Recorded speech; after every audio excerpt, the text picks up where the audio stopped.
In Sweden, there's a building that is named the Oscarian Opera in Operan. And just as a reminder, and to shine some perspective on this, remember that we have the Kleksinski Federal Building in Chicago, and they got to use power tools. They had proper construction training, and we were all here to see it. And that took us 14 years to build. So now let's go back to this opera house in Sweden. Apparently, there was an opera house before this one, which is absolutely insane. And this is the original opera house. But I'm just gonna go with it so we can destroy this narrative. This is where we're told, for the first opera house, that Sweden finally had their own opera singer because they found a music academy. So Sweden figured out what music was, and now they need a place to show it off. And here is where things get very interesting. At some point in 1775, construction began. While living in huts and without a power tool in sight, the Royal Swedish Opera was completed less than 7 years later. They supposedly knocked this thing out twice as fast as our civilization took to build this pathetic box. And their way of transportation was a donkey. I thought that we were evolving and advancing. So let's continue. We are given Axel Johan Anderberg as the architect, who designed this palace and constructed it all by himself, which is a total joke that they never mention that anyone ever helped these incredible master drawing characters that we, for some strange reason, can't reproduce today. So to show you all what's going on here, I'm gonna make this very simple. Since they make us bounce around from page to page to get this information, we are being told that Axel, the architect of the current opera house, that somehow replaced the original 1782 opera house, where we, of course, don't have any pictures of, and in my opinion, is the same building, was selected because he was the only person in the world that could get this job done. Oh, wait, what is this? There were so many people that could get this job done that Axel Anderberg had to win a contest against all of the other 1700s master builders of Sweden? Can you believe this? Another contest winner with the architecture of the gods flowing through his veins. I would love to see where this guy lived. I'm sure it was a shed or a hut, since this is what we were told about the 17 and 1800s. Not palaces and massive opera houses that last forever. So the first opera house is done in 7 years. No pictures of that one. And they demolish it because it was very easy back in the 1700s for some reason to get this type of building constructed again, and even better than the first one. So they did it in their spare time, of course. So how long does this one take to get Opera House number 2 done? Well, let's check out their website, where they tell us a major key as to why I believe that this is the same building. They did not knock any building down. They didn't build 2 opera houses. This is the only one. The first one took almost 7 years to build. How long do you think the second one took to build? If you guessed the exact same amount of time, almost 7 years, well, you're the winner. Okay, so I have a few more things to say about this opera house before we move on. Because of course we can't leave out the fire story that we have heard so many times, and are the nod that these buildings are from the past civilization. During the years where the first opera house, which in my opinion is the exact same opera house, but during the years where the first one was being destroyed and the new one was being built, the Swedish National Theater that was being used burned down in a fire. And one more thing to really drive this thing home for everyone. This so-called new opera house underwent a renovation. They say that it was nearly impossible to make out the subjects of the artwork in the stairwell inside the building, because of all the smoke from the outside of the building, from the city, accumulated in just 91 years. So 91 years, and you can't even tell what the paintings were on the inside because of the smoke from the city on the outside. What are they even talking about here? This is a clear cover-up, that this was the original building. This is Opera House number 1. And those paintings were from the previous civilization. How much clearer could this get? And of course, they were restored to the exact same condition it was in the inaugural ceremony. Yeah, sure it was. Let me know what you think about that one. You all know what I think about that. Let's stay here in Sweden for now and take a look at the Riddarholmen Church, where we are told that we have located one of the oldest buildings in Stockholm. So this should be fun. And after what I just found, you'll all enjoy this one. Knowing what we know here that any construction project going on before the 1800s that looks like this is basically a laughing matter. We know from the AI ChatGPT what kind of manpower and what requirements would be necessary for something like this to actually take place and be constructed, and then go on to last forever, unlike anything we've ever constructed today, 200 plus years later. So 1800s is a stretch. 1700s, basically forget about it. It becomes nearly impossible, based on what the mainstream history tells us, that they rode on horses and suffered in the winters. Pulling granite, stone, brick, and the rest through muddy roads would be insane. Then each horse needs 10 gallons of water per day. So you'll have all of these things that the mainstream narrative blatantly ignores all over the world, every single time. They tell us that this church was constructed in the year 1300, over 700 years ago, before Sweden ever even wrote their first book, which happened 183 years after this building was constructed. It is so backwards, it's unbelievable. How can anyone look at this stuff anymore and say, yeah, that all adds up? It 100% does not add up. It's logistically impossible. It isn't realistic. This is their website. They literally just say it was completed around the year 1300. Could have been. It might be, but who knows? Now, we all know that this is a lie. They're making up a random date, and people just believed it for years, until now. So they say that 725 years ago, they're over in Sweden knocking this thing out. With perfection, of course. Now, I've emailed the old Treasury building on Spring Street in Melbourne, Australia, and what they emailed me back should get anyone thinking. I asked them a basic question, something that they should be able to provide, since the camera was invented in 1816. And they tell us that this building was constructed in less than 4 years, from 1858 to 1862. Now, the question I asked them was, do you have any construction photos? They replied saying that there's a couple photos attached. Unfortunately, these are the only ones that we have from the construction. Now let's take a look at these photos for a second. There are some very strange things going on here. First of all, this building is not being constructed. It's clearly constructed. And I put an arrow in this photo, pointing at the right side of the building, because it's clearly being dug out of the dirt. This is not the way anyone would ever construct a building today, or ever. And I want to make this point very clear. So I sent the photo back to them with the arrow in there and said, just looking at the photo you sent over, was it originally built with the dirt covering that right side of the building? A reply that should shock anyone and at least begin to show anyone in the world that there is something seriously wrong with the history that we have been told.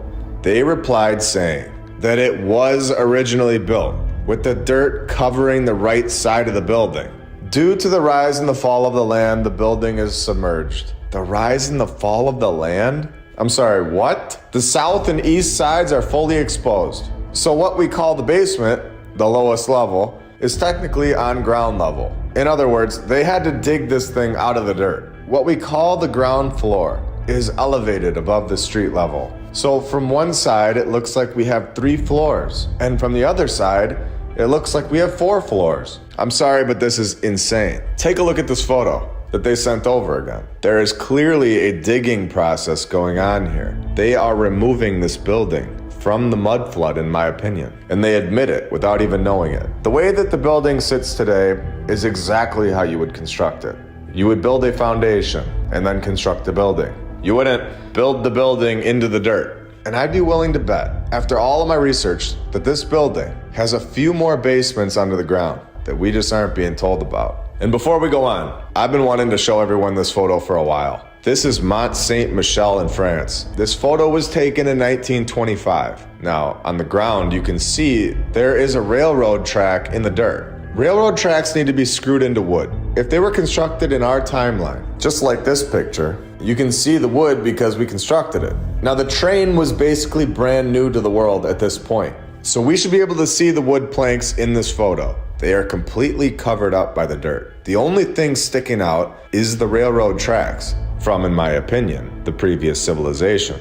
And we are reusing their technology. This entire area was dug out of the dirt. You can see where the previous ground level was, here off to the right-hand side. This is an incredible structure, very clearly a place that was built by the previous civilization, considering Paris City Vision lets us know that this was built before cowboys and Indians. In fact, they tell us that it was built over 1,100 years before cowboys and Indians. In the year 708, very casually knocking this one out in the year 708. Any year would have worked, honestly. 706, 707 would have also been a winning number. Anything goes if you're the mainstream narrative, until now. Because we all know that this is just ridiculous and a complete lie. The logistics in building this before anyone even knew how to make paper is complete nonsense. 708.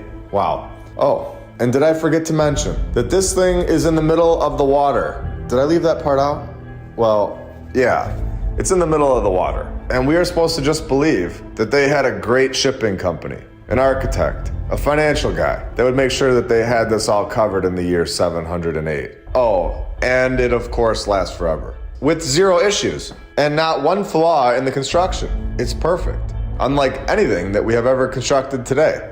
How does the mainstream history make any sense at all at this point? You cannot go from this in 708 to evolving and advancing into sheds. And now we build Motel 6s. It's crazy. How can anyone ever go into a history class again without laughing? The year 708 was just a year of brilliance, I guess. Yeah, right. These buildings are from the previous civilization, and more people are realizing this every single day. And once you know, you know. You don't go back to thinking that the year 708 built massive structures on a cliff in the middle of the water with a train that just pulls right up to the front door. And I was on Google Maps just looking around and saw this city in Italy. And I went down to the street view and I saw that they have this fountain. The whole city clearly was found, repurposed, and is being used today. And as we spin this camera view around, we are going to see a griffin right above their front door. So we see the Tartaria logo all over the world. And then I was going to show you these door frames. Look at the size of the people compared to the size of the door frame. The wood door is obviously our work. The stone frame is from the past civilization. The size of the people were at least double. Why build a door frame this big? Well, you would because the people were bigger. Today, we construct standard door frames at 96 inches for newer homes, which is 8 feet. We can all agree this man is probably 5'10", so let's say 6 feet to round it up. The existing door is double his size, let alone the entire stone frame. It's massive. It's at least 15 feet high. So I spin the camera around, and of course, they're doing construction, because what would these buildings do without our help? And you can see this lady here. Look at how small she is in comparison to this door frame. You can see our small entrance that we have built here at the bottom. This is the door size for us. Why would a civilization that is struggling through winters, riding around on horses and wagons, go out of their way to construct a door frame that are 15 to 20 feet high? When we are supposedly bigger than they were, they show us Civil War outfits where they're like half our size. Using common sense, the narrative is backwards. It's clearly lying to us. They understood construction and were very good at it. It lasts forever. And they built their door frames proportionate to their size, the exact way that we do.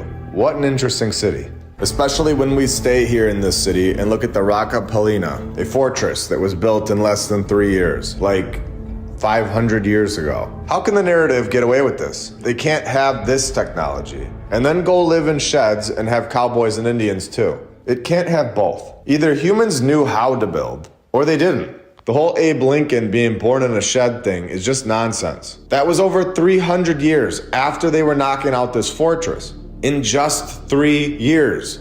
So in 300 years, they forget everything? Or are we evolving and advancing? Which one is it? In my opinion, these narratives are nonsense. They are lies. The dates are all over the place. Just because a building is built in a different location of the world doesn't mean the narrative gets a pass. If a cell phone is created, the whole world advances. If a plane is created, the whole world gets the plane. The USA supposedly broke away from Europe. in the process of breaking away in the 1700s. Did they all forget their brain? No. This was the start of the worldwide reset, in my opinion. An event took place right before this that started our entire worldwide narrative over. And we're seeing through their nonsense now. So this fortress is insane. And if anyone is there and can send me photos of what I'm about to read, please email me. Here we go. They destroyed a large number of Roman medieval buildings in order to build this fort, including houses, as well as over 100 tower houses, destroying gates and churches and monasteries. And here we go for the part that shows there is much, much more to this city. And honestly, the whole world below our feet. A civilization was here before us that was incredible. It turned the former city streets of the historic city center into underground passageways, which are now open to the public.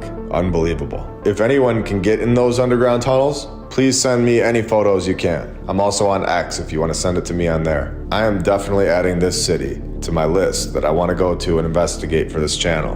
And like I said earlier, the reset happened, in my opinion, around the time that the USA and the Australian governments were founded. So in the mid-1800s, the fortress was partially destroyed and rebuilt. But in 1860, of course, only 12 years after they supposedly built it again, it was demolished and the Kingdom of Italy took over. I'm surprised that they didn't say that it burned down in a random fire, since they love to say that stone burns down in fires, which it doesn't. So in 1932, they go down into these tunnels and destroy whatever was there that they don't want us to see, as it would ruin their narrative in a second. And they call it a restoration, when we know that restoration really means destruction. And another destruction project in 1965. And guess what? They left us a wall to look at. Incredible. So I hope this clears up more for everyone, that the history that we've been told and forced to repeat over and over, generation after generation, is a lie. And they just throw dates around, and everyone just believed it for years. It doesn't matter what date they say. Nobody was there to verify it. And stone doesn't change the way that wood does over time. So if a building, or in this case an arch, is built 100 years ago or 5,000 years ago, if it was built in New York or in Italy, nobody would know the difference. So in this story, they're gonna tell us that this arch right here was built by people that were about 1,100 years away from creating paper. 2,300 years ago, we are told that this arch was made in the second half, not the first half, the second half, because they're gonna get specific now. So the second half of the 3rd century BC, which is 300 years before we started counting years the way that we do. So then they restore it in 40 BC, not 41 or 42 or 39, but exactly 40. And we fully trust that. Oh, we don't? No, we don't. Especially when they can't tell us the logistics of a building from the 1800s. There was no restoration project going on in 40 BC, 2,063 years ago. And yet again, we are given a doorway that, in my opinion, was not built thousands of years ago. This is possibly only a few hundred years old and shows the size that the people really were. The arch is part of a massive set of walls, which are 30 feet tall and 9,500 feet long, covering approximately a quarter of a square mile, over 3 hills, built in the year -300. Yeah, right. In episode 47, we talked about the Stone Sea in St. Louis, and we discussed that they are technology. And I want to go a little deeper here and make a connection and say that, in my opinion, these are from the past civilization. They are being hidden by this cafeteria that the museum doesn't even need, since like 10 people are walking around it all day. But they clearly know the technology that these stone structures hold. I believe they recreated this technology, and I believe that the St. Louis Arch is a much bigger, possibly much more powerful recreation of this technology, being hidden behind the blinds in the basement. Where else in the world do you see these arches? And what are the odds that these are right next to each other? We have proven that they are attempting, and seems like it's successful, that they are able to extract an energy from the earth in this location? What is under the ground in this location? And what is the true meaning of the St. Louis Arch? The patterns and repetition. We are getting closer and closer to the truth. We know that one of the nods is the fire story. We have found that pattern here on this channel. And we have also found that they create characters, fake names, and that it is most likely through AI because the repetition is overwhelmingly obvious. And we all remember from episode 47 when Henry Hobson Richardson was off building F.L. Ames gates, memorial halls, libraries, and cottages. F.L. Ames. F.L. Ames. Well, we all know what F.L.A.M.E.S. spells. Putting the word flames right in the narrative. Putting the period after the F and the L so that we can't search it. Putting this right in our faces over and over and thinking that nobody would ever see it. Thinking that nobody would ever be locked into their code and that nobody would ever put their lies right on the table for all to see. Do you fully trust the mainstream narrative? Are you on the fence? Well, if this is the first time finding this channel or hearing anything about the previous civilization, get ready to have your mind blown. We are given the St. Anne Shrine, located in Fall River, Massachusetts. We are given the mainstream history, where we are told the church was designed by Canadian architect Napoleon Bourassa in the Romanesque Revival style, with construction beginning in 1891. Well, I have located a postcard from over 120 years ago of this building, and there is a major flaw on the back of this postcard that I don't think that anyone was ever meant to see, and we're about to see it right now. St. Anne's Church and Shrine, Fall River, Massachusetts, founded in 1869, which is 22 years before they tell us that construction was just starting on this project in 1891. Not only do they give us the date of 1869, they also say that it was founded. We have proven in episode 35 that the legal definition of the word founded is not constructed or built. You do not find your home, you build your home. It is constructed. In 1869, they found this building, and they are attempting to lie to us in the narrative time and time again. This time we can see the lie right on the table for everybody to see. What a horrible mistake by the narrator. It is 100% undeniable proof that the story is lying to us, with a total mix-up, having this 1869 founded date on the back of a postcard that they thought nobody would ever see.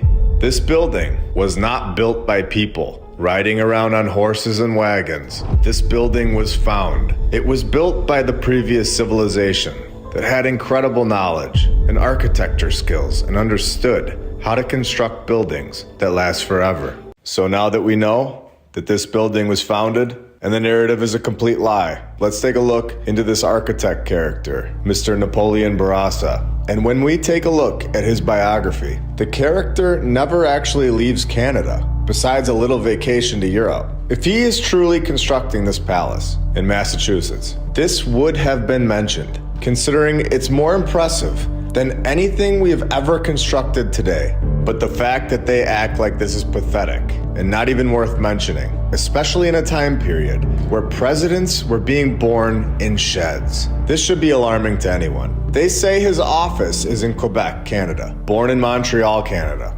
visited Europe, founded the Canadian Journal, doing more in Montreal, Canada, in 1880 finding the National Gallery of Canada. Him and his fellow artists are doing more in Quebec, Canada, then dies in Canada. Where is the part that he throws his cowboy hat on, saddles up, heads down to Massachusetts on his horse and wagon, and works for the shipping company Donkeys Incorporated, and knocks out a massive palace? It's not in the narrative, because Napoleon Dynamite didn't do this. It was already found in 1869, exactly like we have shown. The narrative is fully lying to us, and we have fully documented this throughout the first 50 episodes. Now, we have talked about the Samuel Hannaford and Sons in episode 24, I believe, and I thought I would let you all know that they also decided to knock this building out, the Greene County Courthouse in Ohio. And don't forget that they were just incredible. Their chisels just moved a little faster than the rest of ours. Beginning this project in 1901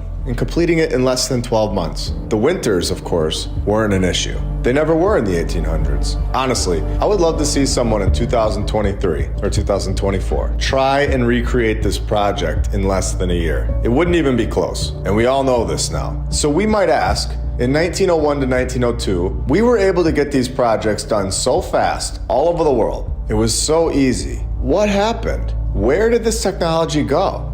Why do we not still do this today? The answer is clear at this point. These stories aren't true. These buildings were not built in 1 year. They were found and repurposed. They used the same architect characters from multiple buildings to attempt to explain them away. We lost this technology within the last 122 years to construct massive structures in a year? No. Our timeline never had this technology, and we are being lied to. Just adding in primary features of 4,500-pound clocks that are inside of a clock tower that reaches 145 feet into the sky. With perfection, of course. Oh, and the 4,500-pound clock inside of the frame that weighs an additional 3,000 pounds, and of course every hour, still ringing today. This alone would have taken us 5 years to get done. Considering it takes us like a year to get a sidewalk done, and our sidewalks fall apart in like 5 years. This building, on the other hand, with a clock tower and all, will be there forever, as long as nobody touches it. In September of 2022, we have an article in the Dayton Daily News, where apparently the building needs our help. We all know that restoration really means destruction at this point. In my opinion, something happened within the last year or so, where a lot of these buildings are being destroyed or restored. And we have a lot of episodes where we have gone to these places and documented that. The Greene County Courthouse will be getting a facelift. Oh, incredible. This fall, as the county seeks to repair and restore and destroy the exterior of the historic building. A $322,000 project to destroy the outside of the old building, which is obviously one of Greene County's most recognizable landmarks. And this next sentence is going to show how old this building really is. The courthouse currently has some limestone that is spalling and in need of repairs. The definition of the word spalling is break off in fragments. Now, how long does it take for stone to break down? You could say that stones decompose over many thousands and even millions of years. Do we all believe that this limestone is spalling in just 100 years? Or is this building much older than we were told? I'd like you to comment below with your opinion. But you all know which way I'm leaning. Incredible stuff. Oh, and of course, they've wanted to do this for a very long time. I mean, how much clearer could this get? This building was not built in less than a year in 1901 to 1902. They've wanted to fix the spalling stone for a long time. And I have to be honest, I don't even know if they realize what they're saying at this point, but they're actually admitting that it's way older than 1901, whether they realize it or not. And of course, additional destructions will be made to the courthouse that they just aren't going to let us know about. Now, this was all back in 2022, so I'm guessing it'll all be done by now, considering it supposedly only took them less than a year to complete the entire building in 1901 to 1902. And we're evolving and advancing, right? Now, while researching this, I thought Greene County only had one courthouse, which they do, but all of a sudden, I was sitting there with 2 Greene County courthouses, but they're both in a county called Greene. What is with the AI repeating itself over and over? Duplicates all the time. Is this how all the names were created? For all the towns, all the cities, all the characters that they give us? Is this even how our last names were generated? It's all so strange. So we have the Greene County Courthouse that we just talked about over in Ohio, but we have another Greene County in Illinois with another courthouse that was supposedly constructed in less than a year. So both built in less than a year. And this one is even older than the last one that we just talked about. Built in a year from 1891 to 1892. And we all know that this is logistically impossible at this point. We have gone over this for anyone that is new here, or for anyone that wants to revisit this. I think episode 41 is awesome at going over this. There are so many key factors that come into play when designing, preparing, constructing, in executing a building to perfection. You have to have everything go perfect. And even then, knocking it out in a year, over 130 years ago, is insane. It's almost turning into a test to see who gets the joke at this point. Both named the same thing, and both built in less than a year. In an interview from 2014, the Greene County clerk and recorder says in an article titled Greene County Courthouse stands the test of time. Exactly what we've been saying here on this channel. And of course, exactly how our construction that we only take 10 months on lasts forever. It stands the test of time. Oh, it doesn't? No, it doesn't. So she says, we have done some rewiring and other things like that, but that's about the only thing wrong with the place. Knocking it out in a year. Good forever.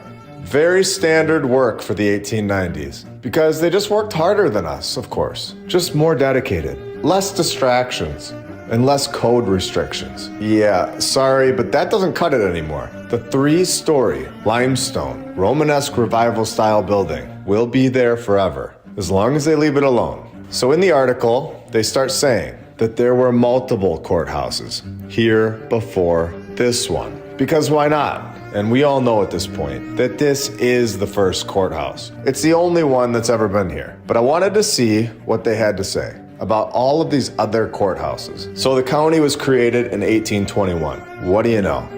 They knock a courthouse out in 1821 to 1822. Now, we've talked a lot about recurring names, and this is not the first time we've seen this. I brought it up before, and I'm going to bring it up again. Episode 43, for anyone new here, is the best example of this. The AI is generating these names and these stories, in my opinion. And here, we have another example of this. The courthouse was a long frame structure and was built by William Finley and another Finley, Thomas. So those names would be fine if we didn't have hundreds of examples of this. We would just say that they are brothers. The problem is that we know what is going on here. It isn't brothers. And I will prove this because in the exact same paragraph, we have Thomas Finley and Thomas Ratton. Multiple Thomases and multiple Finleys. The odds are 0%. There is no chance that this is remotely possible, especially with all of the hours and hours of documented evidence that we have provided. This has happened so many times. This is becoming clearer and clearer by the week. It's in every single city, every single town, all over the world. It's the exact same thing. In the comments section, you guys are all saying the exact same thing in your towns, where you find a fire story, and you find the same thing with reoccurring themes and names. It's the same thing all over the world. These are AI-generated names, in my opinion, where they throw a bunch of names into this system and it twists them a little bit, making each story basically the same thing, but just dedicated to that one specific spot. It's undeniable at this point. And then you have the classic half windows at the current ground level, where there is clearly more to this building under the ground, and most likely a tunnel system connecting it to surrounding buildings. Now it is time to go to Brazil, more specifically Rio de Janeiro, where we have the National Library of Brazil that was shipped from Europe in 3 shipments and easily put together in the year 1810. This was a standard construction process in the year 1810, 213 years ago, and wrapped right up in 1811, 1 year. I don't even understand how anyone can even think to question this narrative. It must be a crazy person. Anyway, let's question it. The history of the National Library began on the 1st of November in 1755, when Lisbon suffered a violent earthquake. Now, it's possible that they had an earthquake, but honestly, it could have been an explosion of some kind. So, this is clearly, in my opinion, an attempt to find a way to explain why the exact same type of architecture style structures that are all the way over in Portugal are also in Brazil, which is a total of 7,695 miles away from each other. They are telling us they shipped this massive building 7,000 miles, and this was normal. I keep bringing this up, but it's to keep perspective on what they're telling us, that they lived in sheds, yet they could just simply Amazon Prime a palace and get it put together no problem, and it's there forever, with the help of their cowboy and Indian friends. This is actually insane. when you put it all out there like this, especially when you see that they had to come up with a date and assign that date as the official founding date of the National Library. This is the date that they found it. Look at the size of this thing. This was shipped perfectly without a single issue over the sea for 7,000 miles 200 years ago. Which shipping company was used? How many men? Which company put it all back together so that it would be there forever without an issue? Why are we not being told the information that we need to hear in order to fully trust the narrative? Well, because this never happened, in my opinion. And I found this photo from 1909 where they're trying to tell us that this is a construction photo. Now, for anyone that needs to revisit episode 49, this building is done. There is zero construction going on here. They are simply painting this building. The scaffolding is for the painting, not building. You can even see the columns are all in place. The whole thing is done. There is no building going on here. How can they get away with saying that this is construction when it's clearly done? 100% for show and 100% for this photo. They are putting a brand new coat of paint on this thing and saying, look, it's brand new. Just DoorDashed it from Portugal. Oh, and we all caught that, right? This is a construction photo from 1909. But the problem, they told us that this thing was founded in 1810, 100 years prior. Honestly, the narrative is unraveling so fast. It's incredible to see in real time that a fire broke out on November 22nd, 2023 at the Tesla Science Center in Shoreham. This is going right along with our fire narrative. It is 100% still happening today, where this hidden group is destroying these old world buildings and calling it a fire. They collect the insurance check and nobody is standing there with a wrecking ball, ready to be blamed at the end of the day. The fire, or as we know here, a demolition, is the key to understanding which buildings are from the previous civilization. Because time and time again, we have proved that they do not give us the person, or they give us the dumbest reason as to how these fires start, or simply no reason at all. For this one, we are told that the cause of the fire is not yet known. And honestly, they're never gonna tell us the real reason, because we know what the real reason is. The building dates back to 1901, supposedly.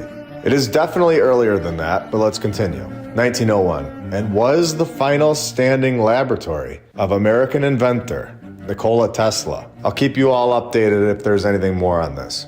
But just another eye-opener, that this is a very real thing that is still happening in real time. So 1901, this building is built. 1902, Tesla moves in and gets all of his projects done here until 1906. Are any of us shocked that Tesla supposedly worked in Budapest, a city that is well documented here on this channel, that is my clear-cut #1 city in the world when it comes to this research? What was he told in Budapest as the head of Budapest Telephone Exchange? What did he learn there and then bring over here to the USA to kickstart all of the old world technology in this current timeline? The whole thing is very interesting. I have founded this photo of the Summer Street fire. And honestly, these are brick buildings. Fires don't look like bombs went off. This is not the result of a fire, in my opinion. It looks like the city was carpet bombed. It's just completely wiped out. It's a total mess. Fires don't do this kind of damage. I mean, it looks like the whole area is in the middle of a garbage site at this point. There's just dirt everywhere. There's nothing left. And remember, there was a great fire in nearly every major city. Check it out. I guarantee there was one in a city near you. So, were these really fires? Or were they being bombed to wipe these buildings out that were everywhere? Buildings that we have shown that hold dates on them. Buildings that 100% do not fit in our timeline. It's incredible stuff. I mean, look at these photos. This is the result of a fire? No. In my opinion, there is no way. House fires do not melt stone and brick. It has to be close to 1,500 degrees to 2,000 degrees to melt stone. And house fires simply don't get that hot. Look at the destruction. The ground is really messed up. I mean, what building was in this location that they did not want us to see? just knowing what we know. Seems like it was probably a good one. And just a few more photos here showing the destruction of these fires that started by a cow tipping over a lantern. But at least they switched it up. From horses and cowboys to the stone and marble shipping company, Donkeys Incorporated, to a cow just rubbing it right in our faces for decades. Until now. So we have an understanding of how these names, towns and buildings are connected through the AI. There is a reoccurring fire theme. There are all these strange patterns where we have hours and hours of documented evidence of this. We focus on the old world here and the previous civilization and the hidden coded messages within these false narratives, and it all translates into today's world. 100%. We know that the airports are so strange, and in my opinion, especially the big ones, they were previously there, and we have added on to them. We know that the Denver airport is strange in itself, said to have many buildings that are under the ground. And when we look at the O'Hare International Airport, and we have its location and see the address, we find something very strange. Again, coded messages, even in addresses for airports. Here we go.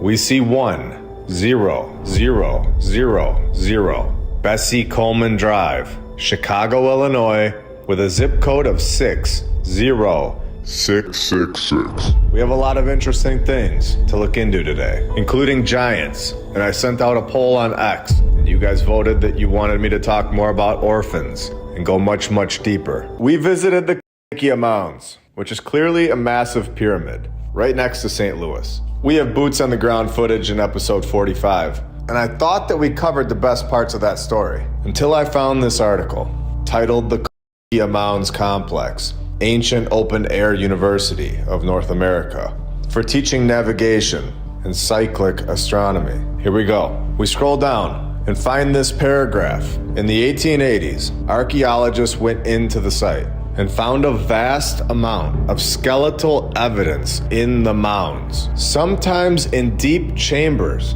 far from the surface. They found very large individuals, achieving heights of 7 to 8 feet in stature. In a few instances, the skeletons had 6 fingers, 6 toes, and double rows of teeth. Where hair was still present, it was often red or blonde in color. All right, interesting. I don't remember being taught of the 6-fingered giants. Well, let's keep going. Here in the very next paragraph, I think we find which group is being controlled and being told to hide this information from us. I look at this group as a front.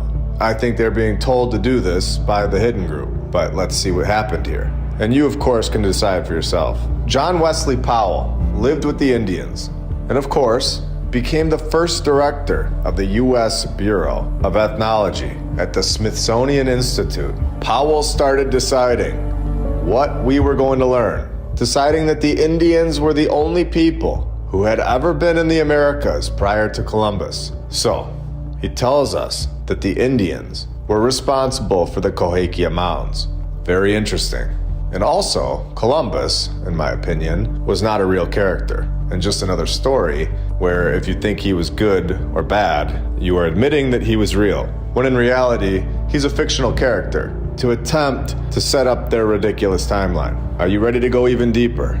We have fully documented reliable accounts of the Smithsonian Institute personnel traveling to the 1800s communities in Middle America to take possession of large skeletons exhumed from the mounds, where they have this information documented in papers. Then we have Patricia Mason of Ohio reaching out to the Smithsonian Institute for more information to try to find these giant skeletons that were somehow gifted to this museum, or you could call it a burn pit, because they told Patricia that the Smithsonian Institute never received any of these items. So we clearly have an operation here. We are starting to see who is doing what. We are seeing key players in the game, and who is attempting to hide our past from us. At this point, there were 100% giants in my opinion. The doors that we've seen here are massive.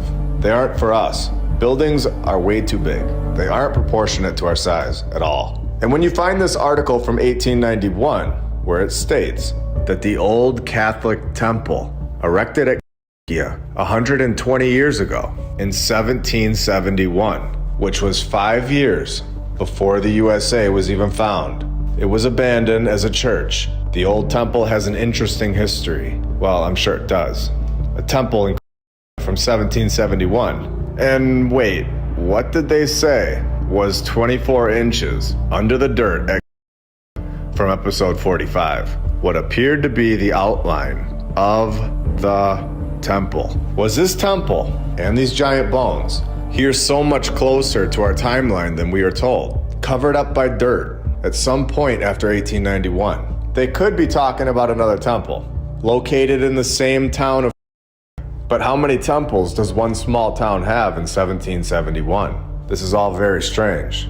Either this is the temple, and it was built in 1771, and this was common knowledge, possibly by giants, or it was filled with temples. It's very interesting stuff. How many temples does your town have? In 1771, I guess they just had a bunch of temples all over the place.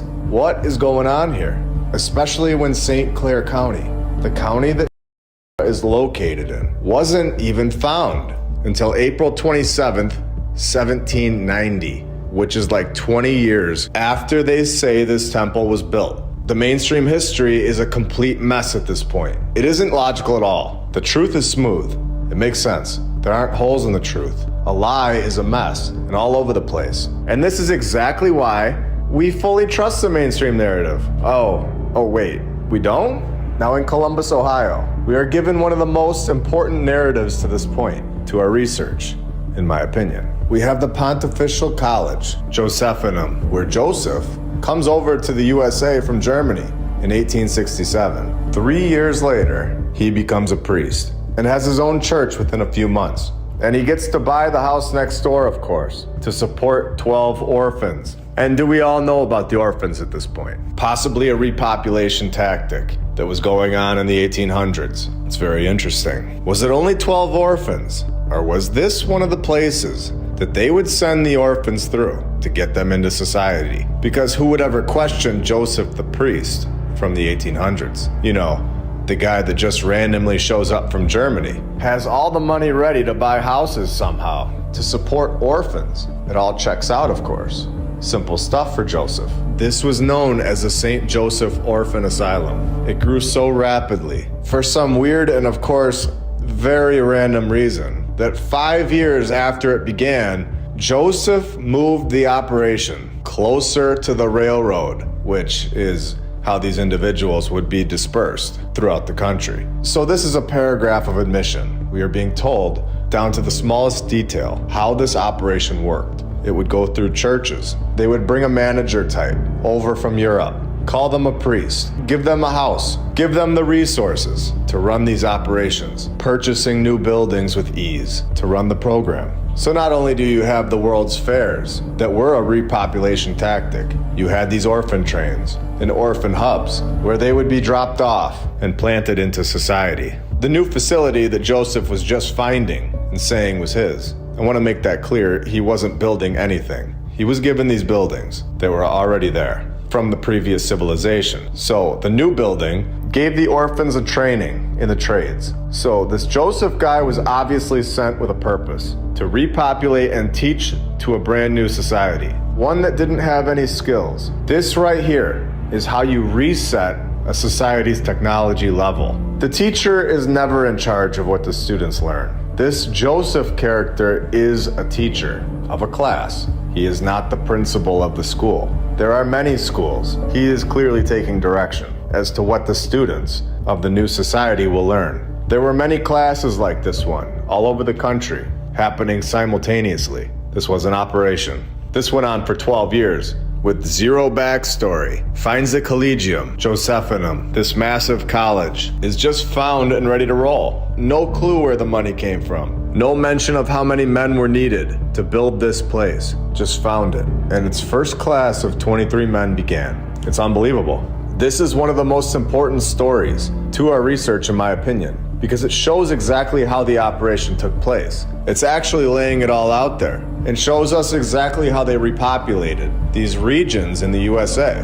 It shows us the operation with the orphans, the teaching programs. And this was our base for our technological knowledge. Whoever controlled this operation from the top has all of the technology from the previous civilization and is controlling what technology we get to have. And they've clearly been doing this for a very long time. And for anyone that's on the fence, we have the St. Vincent's Infant Asylum, located in Baltimore, where we have tunnels under the ground. This infant asylum was in use in the mid-1800s, during the same time period as German transferred Joseph. And what do you know? In the early 1900s, the operation was done, and they declined new orphans. 1941, they changed this to apartments. And in 2015, they light it up and try to destroy it with a fire, but they fail. So 3 years later, what do you think happens?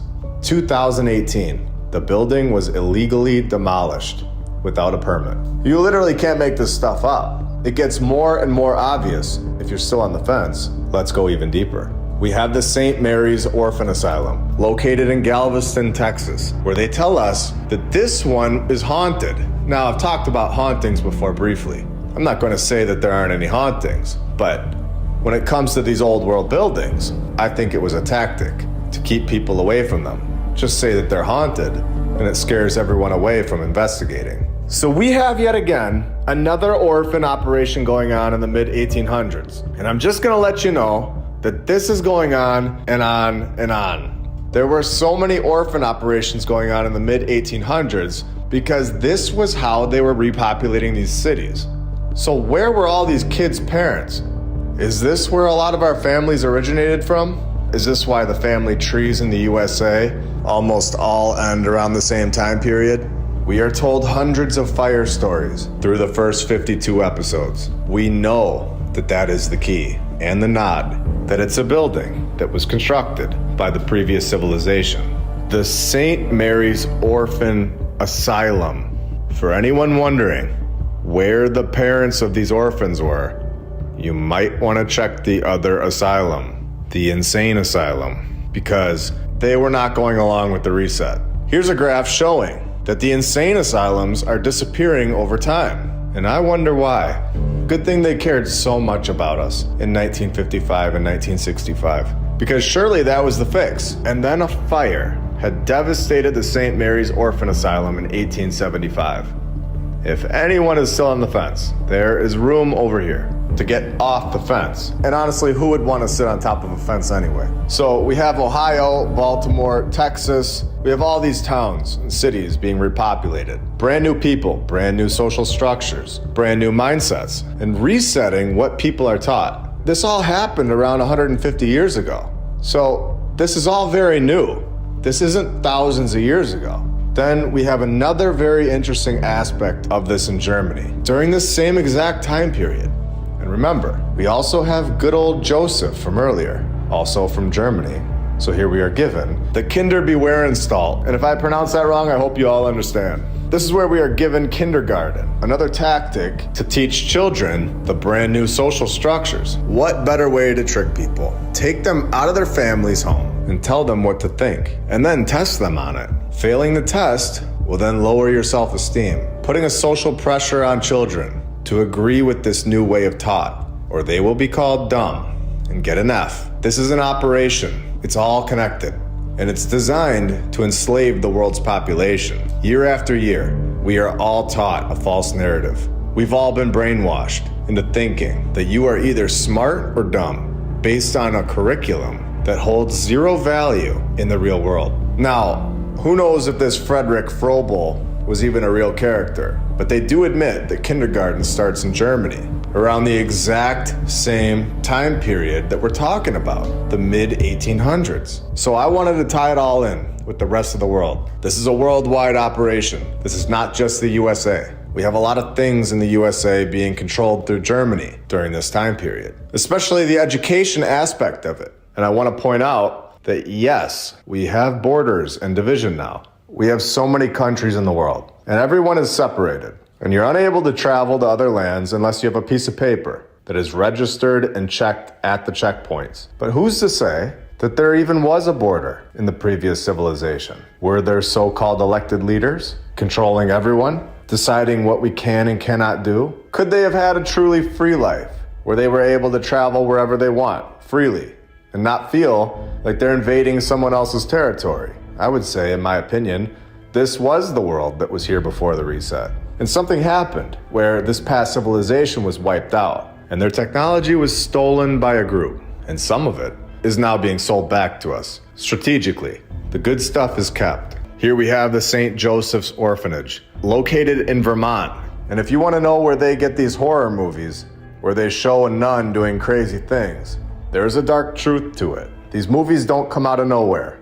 They come from the last 150 years. Here in Vermont, in the mid-1800s again, thousands of children came through its doors. If you want to demoralize, control, and manipulate a new population, make them completely forget their past and never question what they're told, you would make them suffer. You would take them from their families, and you would ruin their mind at a young age. This is exactly what happened in the wars, where all men between ages 21 to 45 were required to fight in World War I, which was in 1914 to 1919. 2.8 million men drafted, 2 million volunteered, where you get the term shell-shocked, to talk about destroying minds and making sure that the population is unable to focus on finding the truth. So we have millions of people in wars. We have more than 5 million American children passing through the orphanage system in the 1900s alone, hitting its peak in the early 1900s. So it began in the mid-1800s and really ramped up to populate these cities. The American orphanage system included more than 1,600 institutions, partly supported by public funding, but usually run by religious orders, exactly like we talked about in the beginning of this episode. So I think we have now a very solid understanding how the USA was repopulated, how this operation took place, and exactly when it took place. I think that we now have factual evidence as to when this reset really happened. And I think that every episode that is released makes episode 10 and 38 stronger and stronger, giving us more and more proof to our true history. Through forensic photo analysis, I've found a massive historical cover-up. I started by looking at photos from the late 1800s to the early 1900s. This specific photo caught my eye. Something was off. And that's when I zoomed in on it. The tree line has clearly been altered.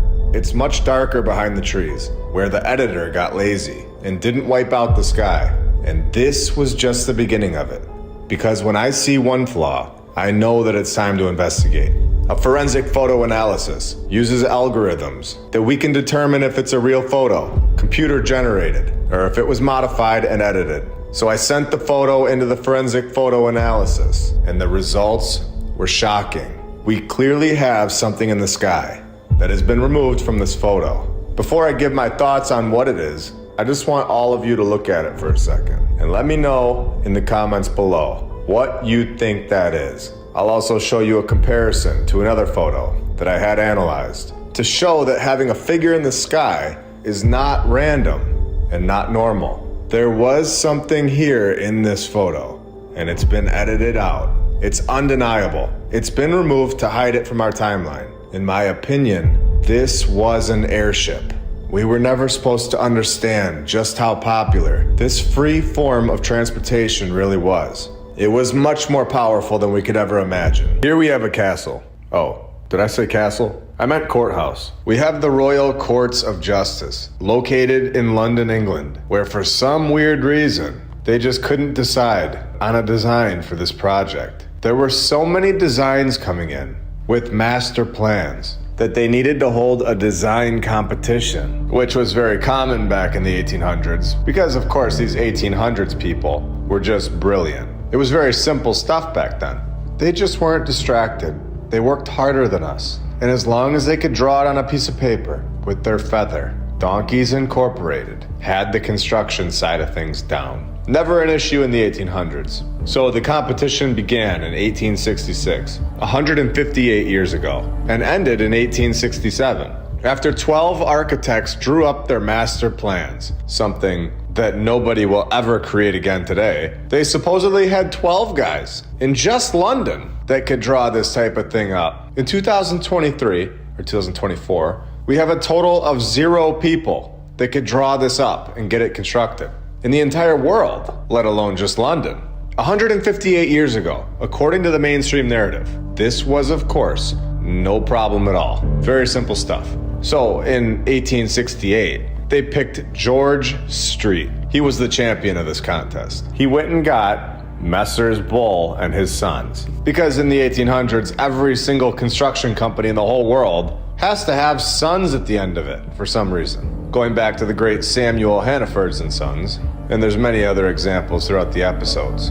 In fact, I would love to know how many times we found a company with sons attached to the name. In my opinion, this is another clear pattern, proving that the AI is generating these names all over the world. Now, just to put this all into perspective, if we are trusting the mainstream story, only 57 years prior to all of this happening, Abe Lincoln, a president of the United States, was being born in this masterpiece. The USA supposedly broke away from England and supposedly beat them in the war. If the USA was that smart and could beat England in a war, surely an architect or two would have followed along to America. I mean, London alone had 12. Surely the USA would have gotten 1 or 2. So in 1809, we have shed masterpieces being put together with perfection. And all over London, we have the interior, holding more than 1,000 rooms that include various meeting chambers, administrative offices, and at least, but could be more, than 78 courtrooms.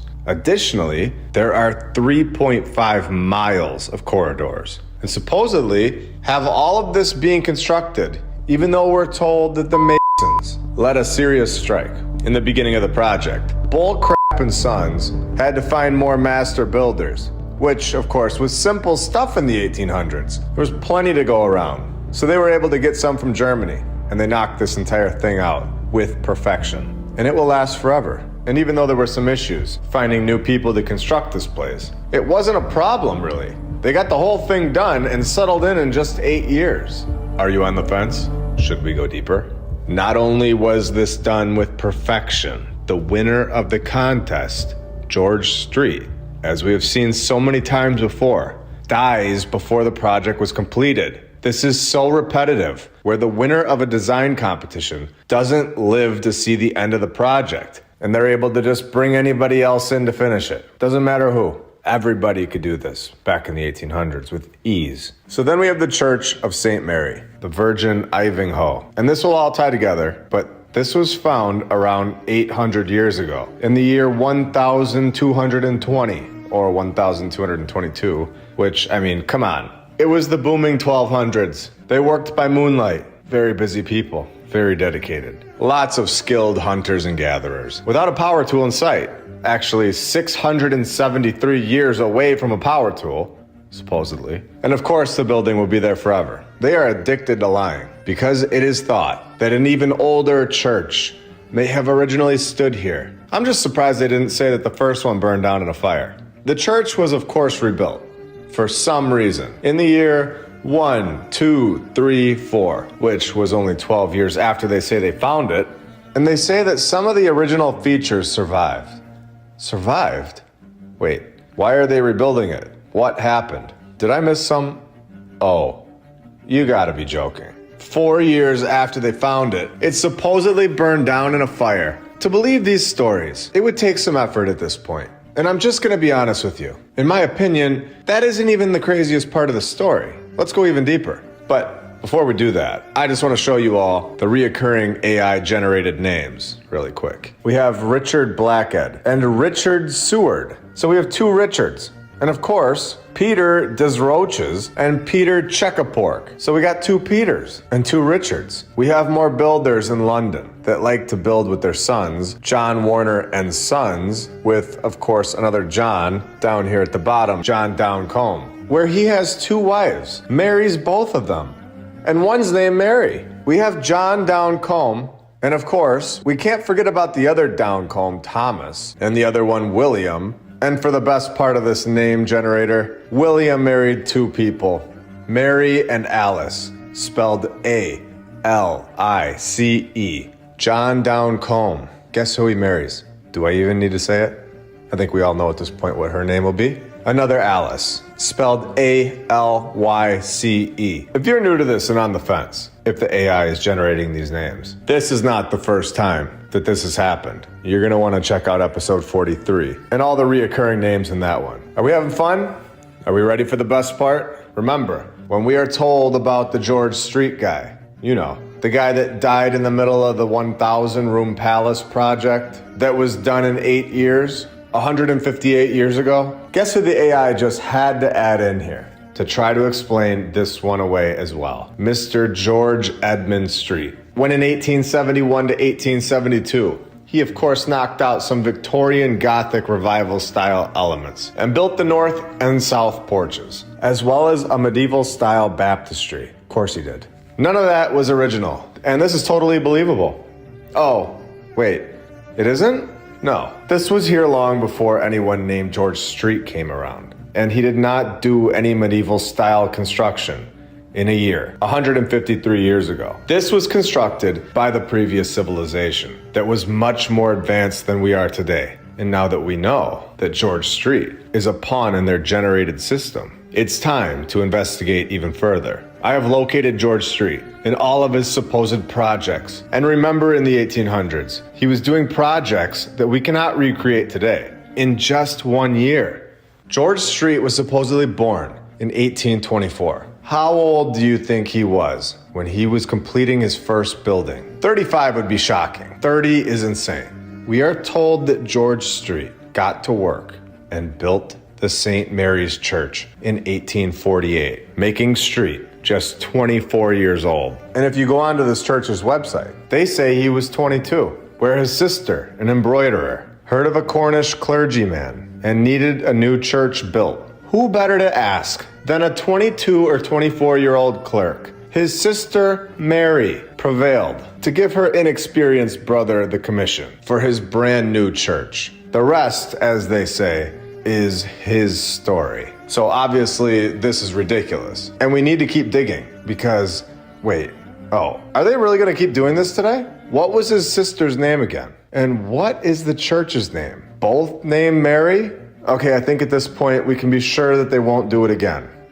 Right? No way. George Street, his name is George. What is the guy's name that is building the building that hired George Street? They're not going to tell us that this guy's name is also George. If they say that his name is George, then I don't know what I'm going to do, but what is Reverend Prine's name? You know, the Cornish clergyman who intended to build the new Street Mary Church, where George's sister Mary went and asked George Prine. I knew it was the AI before. I don't get shocked at things very often. This one is just so in your face. It's incredible. The good old Cornish clergyman giving away work in Cornwall. Amazing. I think we can do a few episodes on this first George Street, and probably a few episodes on the second George and all the Marys. Let me know if you want me to dig more into their narrative. So George Street, the first George, the 22 or 24-year-old master builder. Remember, he was constructing this 1,000 room courthouse in London for 7 years because he was kicked out of the script a year before it got done in 1882. And remember, from our last episode, episode 52, this is the exact same time period where you have all this chaos going on around the world. Nobody is focused on these narratives. You have all these millions of orphans all over the USA. You have the Civil War going on. You have slavery. You have all these insane high-intensity type events going on all over the place. People were not looking into George Street and the hundreds of buildings that they were pinning on this character. In fact, even if they wanted to, it wasn't written in a book yet. And they didn't have the resources to prove anything. So they just had to simply believe it. And everyone accepted it as the truth. Until now. 1873 to 1881, George Street is pinned as the man in charge of the Royal Courts of Justice for those 8 years. I would love to know if he was fully focused on this project, one that we could never reproduce today in 8 years. And we have shown the Kleksinski building in Chicago, where it is a basic box that took our civilization 14 years to build, from 1960 to 1974. Or was George so good at his job that he could also get multiple other projects done at the exact same time? 1873 to 1881. George has been pinned and said to have had 42 other projects going on at the exact same time. Still believing the mainstream narrative? That we went to California and got some cool footage of some really cool buildings out there. So we will be talking about that and showing what we found. They tell us that the Linenwold Castle, located in Ambler, Pennsylvania, was designed by Milton Bean and built in 1890 without any details on its construction. It's just done in 1890. Where Madison lived in the castle with his second wife, Mary, where after Madison died, the new people turned this palace into an orphanage called St. Mary's. Mary. So we have a massive castle, done in 1 year or less. And for decades, that's all we needed to hear for it to be true, until now, where we understand that logically, that is impossible, especially 134 years ago. And especially when it's a castle straight out of the old world civilization's home improvement catalog. Here on HouseHisTree.com, in the middle of this story that has zero logistical details or anything relevant to actually building anything, and just has a bunch of nonsense, like naming sons royal, retired business partners, and telling us how many rooms are in this castle that they found. They do give us a tip, and the tip is the Windsor Castle. The sentence reads that Madison might have chose to model his castle after the Windsor Castle, which is the most popular answer. And it's the most popular answer among which group? Because that is definitely not the most popular answer to us, but they think it might be modeled after another castle nearby, and they all dispute it for years and years. And remember, it's all nonsense. We have no idea who this group is that they tell us that this is the most popular thought. What I see in all of this is one thing: the Windsor Castle. And I want to see what year they say this Windsor Castle was built in, because I bet you it is connected to this castle. And this castle in Pennsylvania might have actually been built hundreds of years ago, if not thousands. And they will give it all away with this Windsor Castle connection. Located in Berkshire, Windsor, built in 1070, over 954 years ago as a fortress, and covers 484,000 square feet of living space, divided into about 1,000 rooms. So something is extremely clear here. We are 100% being lied to about our history. And we all know that, but I have to say it out loud, because 1,000 years ago, they are building 1,000 room fortresses with ease. And it of course lasts forever, no questions asked. And today we have evolved so much that we can't build a sidewalk without stepping in it before it dries. Now, this is my opinion, but I can see them adding this Windsor Castle into the narrative for a specific reason. And I personally think it's to connect the dates, that these castles are from nearly 1,000 years ago, when the previous civilization that had all the technology, had proper training, and had the logistics down. Instead of the opposite happening, where we are told that there were no classes in castle building at the local community college in the year 1070, where they would go home to their sheds and sleep with candlelight, freezing using barn hay as beds, and then waking up again traveling by horse and wagon to pull stone and granite miles on a trail, and getting this 1,000 room fortress done no problem. The timeline is clearly all over the place at this point. They could have told us that it was built in the year 1045. It would have made no difference, and people would have just believed it until you start digging deeper, which we are doing here. Episode 41 is awesome at showing the proper logistics of a project, if you're interested in that after this. The castle has, of course, 300 fireplaces and 379 clocks. Do any of our towns have any upcoming plans to knock a 1,000 room, 300 fireplace fortress out in the next few years? What about half that? No?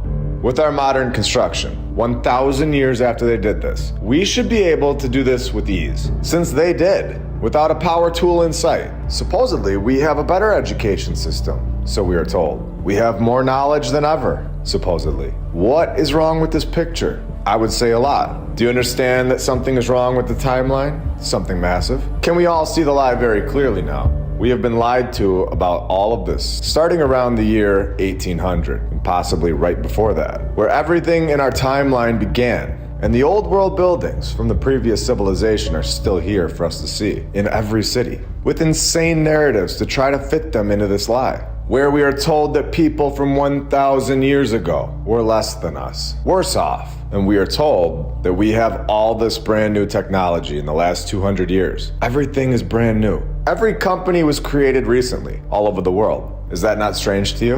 And we're told this new technology has never been here before. Planes, trains, cars, phones, computers, internet, and the AI, when it has. And in my opinion, it's been here many, many times before. I believe that I have found possibly the clearest proof that these buildings are much older than we are told, and clearly built by a much more advanced civilization that was here before our current timeline that we aren't being told about. We have the Pancharatna Govinda Temple, where the trees, the grass, the weeds, the rest of it are totally overgrowing and covering the structure, which would take decades of zero maintenance, which would also mean that in order for this story to be true, the one that they're telling us, they would have had to build the building and then left it immediately after, without it even ever being used. So when I tell you the mainstream story, remember this. This photo was taken in the 1800s by James Ferguson. This is the Pancharatna Temple. And when we take a look at the mainstream narrative, it's going to prove that they have no idea how to explain this one. A massive, perfect temple located in Pattaya, India. And today I want to show you just how horrible the mainstream historians are at their job. They tell us that the palace is reported to have been built at some point between 1823 and 1895, at some point. But they have no idea. But when we go back to episode 50 and read the narrative about this arch, they knew all about the history and told us that it was constructed in the second half, not the first half, the second half of the 3rd century BC. Because they, of course, know all about the negative 300s, but have zero idea what's going on between 1823 and 1895. Can you see how insane this is? They can't have both. Either you know what's going on or you don't. So it's reported to have been built. Reported by who? Did it get reported by Ron Burgundy? Who is the reporter, for one? And for two, their report is pretty terrible, giving us a 72-year gap. And on top of all of this, the photo has the number 73 written on it, which of course could mean anything and could be wrong, but let's pretend it's the year 1873,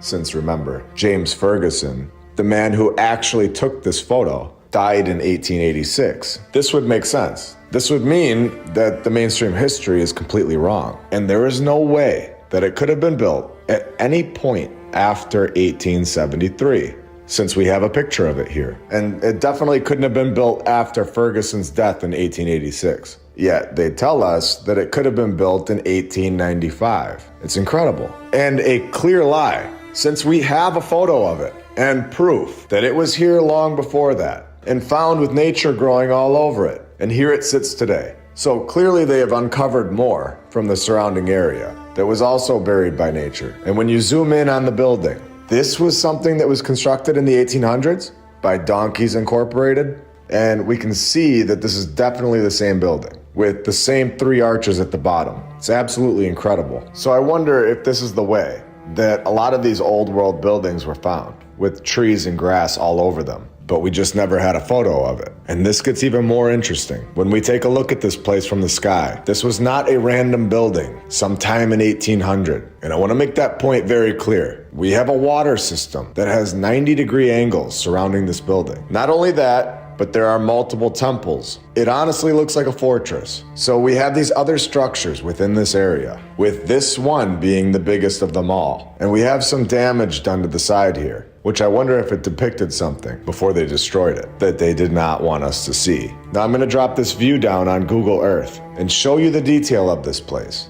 and show you that this is obviously not from the last 200 years. We have seen so many buildings from the USA that were supposedly built in the last 200 years, or even in our last episode when we showed the Windsor Castle, which was built 1,000 years ago, supposedly, which is in perfect shape. In my opinion, this building that we're looking at today is thousands of years old, possibly covering not just one population reset, but many. I don't think the 1800s were the first reset. I think that whoever controls the resets fully understands how to execute them and have perfected them over time. They've tweaked them, giving us back less and less technology each time that was once here before the new timeline is revealed, which is why our architecture gets worse and worse. In 100 years, 99% of our homes with plastic siding without maintenance would basically be gone, which in my opinion is exactly what they want. So when the next reset comes around, if there is one, there's no proof that we were ever here. Here we have the Manitowoc County Courthouse, located in Wisconsin, where we have a building that is much older than we were told. And if you've seen the first 53 episodes, you'll enjoy this. The current courthouse is the third courthouse to serve Manitowoc County. The first courthouse was built in 1839. 13 years later, we are told that in 1852, this one burned down in a fire. Of course it did. Because 99% of the old world buildings, as we know, hold a fire story. The fire story is the nod to the hidden group,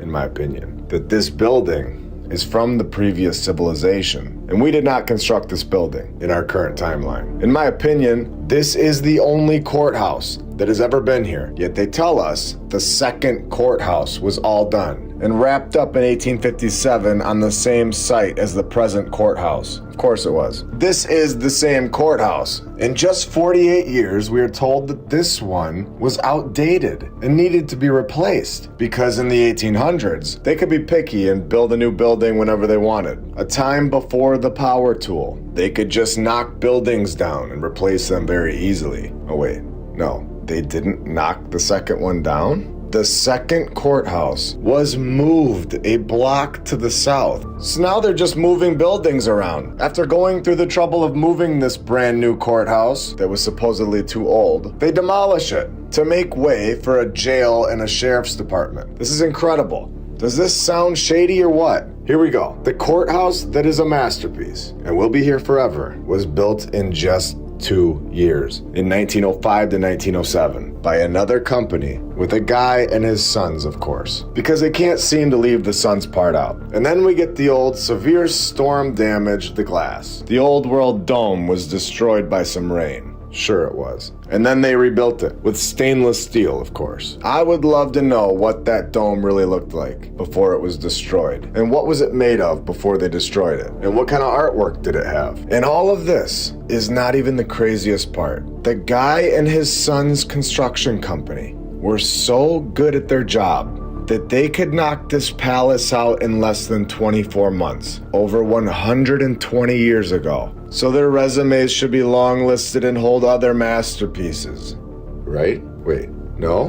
What is this? George Rickman and Sons Construction Company only constructed 2 buildings in their entire existence, and both of them in the year 1906. So not only were they knocking out 2 palaces, so they say, but they were also doing it at the exact same time. And then never built anything ever again. How is that believable at all? Over 120 years ago. Well, it isn't. Especially when they were located in different states. One located in Benton, Iowa. The other one located in northern Wisconsin, which is over a 5-hour drive in 2024. Over 300 miles apart. Yet they are laying the cornerstone supposedly in late 1905, mid-October, and completing it basically that same year in 1906. And if you're on the fence and you haven't seen the fire narrative before this episode, get ready to have your mind blown. We already know that the Manitowoc County Courthouse holds the fire narrative and was supposedly built by the same people in the same year. The Benton County Courthouse, the first courthouse, where the county officers occupied 2 rooms. In the supposed unfinished second floor, before the building was destroyed by a fire the following year. Now the third courthouse was built in December of 1856. The second and third courthouses were built on the same location as the present courthouse, the 4th courthouse on this site. At which point can we all agree that the mainstream narrative of our supposed history is a complete lie? It is the exact same story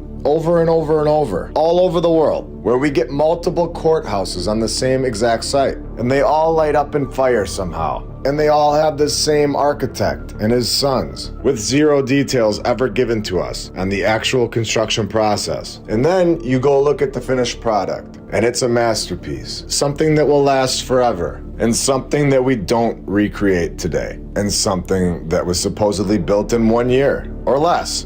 And we have never seen this happen. And we have so many more resources than they did, supposedly. And then whenever we're told that they're gonna go renovate one of these buildings, the renovation process takes multiple years and an incredible amount of manpower. And it only took the 1800s and early 1900s people 1 year or less. It doesn't make any logical sense when you really think about it. The Benton County Courthouse never had 3 previous courthouses, in my opinion. This is the only courthouse, and these stories are just that. They're stories. They're not true. A building that features a 112-foot central tower. It contains a 4-faced illuminated clock, a 1,500-pound B-flat bell, and is topped with a dome. The 2-story structure sits on a raised basement. All of this, we are told, was built in a year or less, while the builder was off in northern Wisconsin at the exact same time. And both buildings holding basically the exact same narrative, where they have multiple buildings on the same site, and both buildings holding the fire narrative. Can you see the lie very clearly now? And are you ready for the most eye-opening part of this story? The part that gives this all away, that this is mathematically impossible for it to be true, considering everything that we have talked about to this point. Here we go. The Manitowoc County Courthouse was supposedly completed in 1905, when the Benton County Courthouse started that same exact year and was completed in 1906. And the Manitowoc County Courthouse, again, holds its fire story in 1852. What are the odds that the Benton County Courthouse stood unfinished until the exact same year of 1852, when the county officers occupied 2 rooms in the unfinished building, when it was destroyed by a fire the following year? The fire narrative is the key and the nod that these buildings were built by the previous civilization. When you know what you're looking for, it becomes extremely clear that the narrative is a lie. And these buildings have a hidden past that we are not being told about. Both fires happening a year apart, having the same builder characters with sons attached to the name, having the same year of construction. Both narratives having multiple courthouses located on the exact same site, located over 300 miles apart, built with perfection, and both lasting forever. And we all remember that George Rickman and his sons only built 2 buildings in their entire existence, which would never hold up in court, since it wasn't like they were out there building 7-Elevens. They built 2 massive palaces with perfection and fast. They would be the most sought-after construction company in the world today, based on what they did. And they did it all with zero formal training, which was standard back in the 1800s, according to the mainstream historians. So 2 buildings for them, both in the exact same year, totally believable, no. And then we have the supposed architect, Bell and Detweiler, where you will all enjoy to hear that Bell and Detweiler also only constructed 2 buildings in their entire existence. Also in the exact same year. And both buildings just happen to be palaces that last forever. How can this be possible? You would think that these 2 would team up for a few more projects, just for old time's sake. And maybe build some houses for some people. Maybe a local business would be interested in hiring them. No? It never happened again. Just 2 massive buildings in the exact same year. And then they both call it a career. If I'm being totally honest, this isn't even close to possible. This is honestly incredible that this is what we've been told. And this is the explanation for these buildings. How have we all just allowed this for so long? Could you imagine today that Bell and Sons, with zero backstory, both knocking out these courthouses and state capitol buildings in the exact same year? One in Iowa, the other one in South Dakota, and zero information on their training processes. Every architect will tell you, and every engineer will tell you, that this is impossible. Where are the materials coming from? How many men did they have working on the project? Were the workers also trained somewhere? Or were they just local prisoners, like we've been told so many times? And then after all of this, they get these buildings done with perfection and nobody ever hires them again.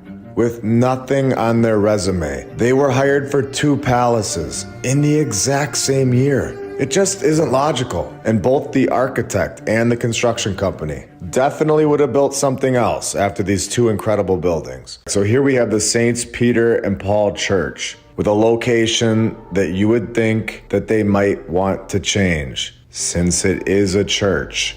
Located at 666 Filbert Street, San Francisco, California. I mean, what is going on here? When I saw this, I couldn't believe my eyes. This is the address that they give a church? Really? So not only is the address bizarre, so is the history, where we're told that this is the second church on this site. The first one being built in 1884 and was destroyed by an earthquake 22 years later. So the next one was built on the same site of 666 Filbert Street. And of course, when you dig deeper, you get more than just an earthquake. You get the fire narrative and the nod that this building is from the old world, where the church succumbed to the destructive forces of the 1906 earthquake and subsequent fire, leading to them demolishing it. How long did it take to construct the first one? Who was the architect? The construction company? How many men did it take to build the first one? Because this is the first church that is here today. This is the only church that's ever been on this site of 666 Filbert Street, San Francisco. And we know that now. And we also know that they want to destroy these buildings and have for a very long time, because these buildings give it all away. That the narrative isn't logical. This supposed second church, which we know is the first church, but the second one, we are told, was completed in 1924. 2 years later, in 1926 and 1927, St. Peter's and Paul Church was bombed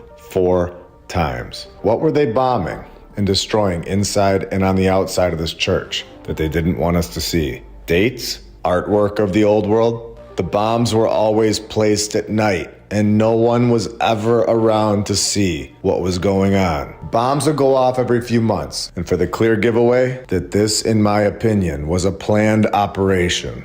Another bomb went off inside the church, January 1927. Though there was a police officer monitoring the church, he was unable to catch the bomber. I've been here a few times, and I'm back now. We just flew out to California to show you all buildings on the west coast of North America that definitely don't belong in our mainstream timeline. Buildings that are so incredibly detailed that were supposedly built for a fair by a man and his chisel. Are you ready to have your mind blown today?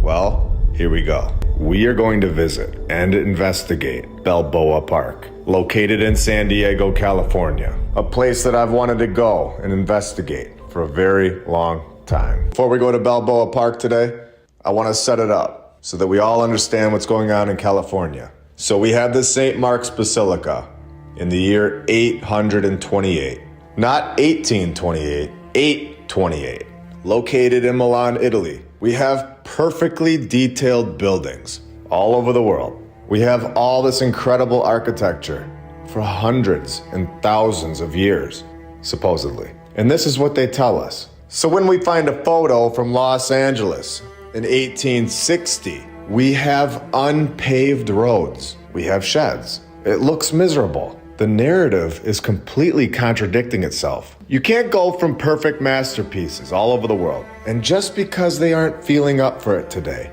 they build a shed instead of a palace. There is zero consistency. And this is the difference between the truth and fiction. A lie is all over the place. The truth, as we know, is smooth and makes perfect sense. There would be no debate. Yet, there is 100% a debate about the history that we're told. So our civilization has clearly lost the technology to construct in the Gothic revival style at this point in the 1860s. And in the year 1860, the reset had already happened. So this is when I want to show you a building in Los Angeles that was found in 1867, only 7 years after this photo of these works of art. This is when they tell us that they moved around using so many buildings until they finally decided on this one. When we all understand that this was the first building. This building was here from the previous civilization. We have proof that they were constructing huts with perfection. Not a single screw went loose. They were clearly not constructing palaces. So we can see at this point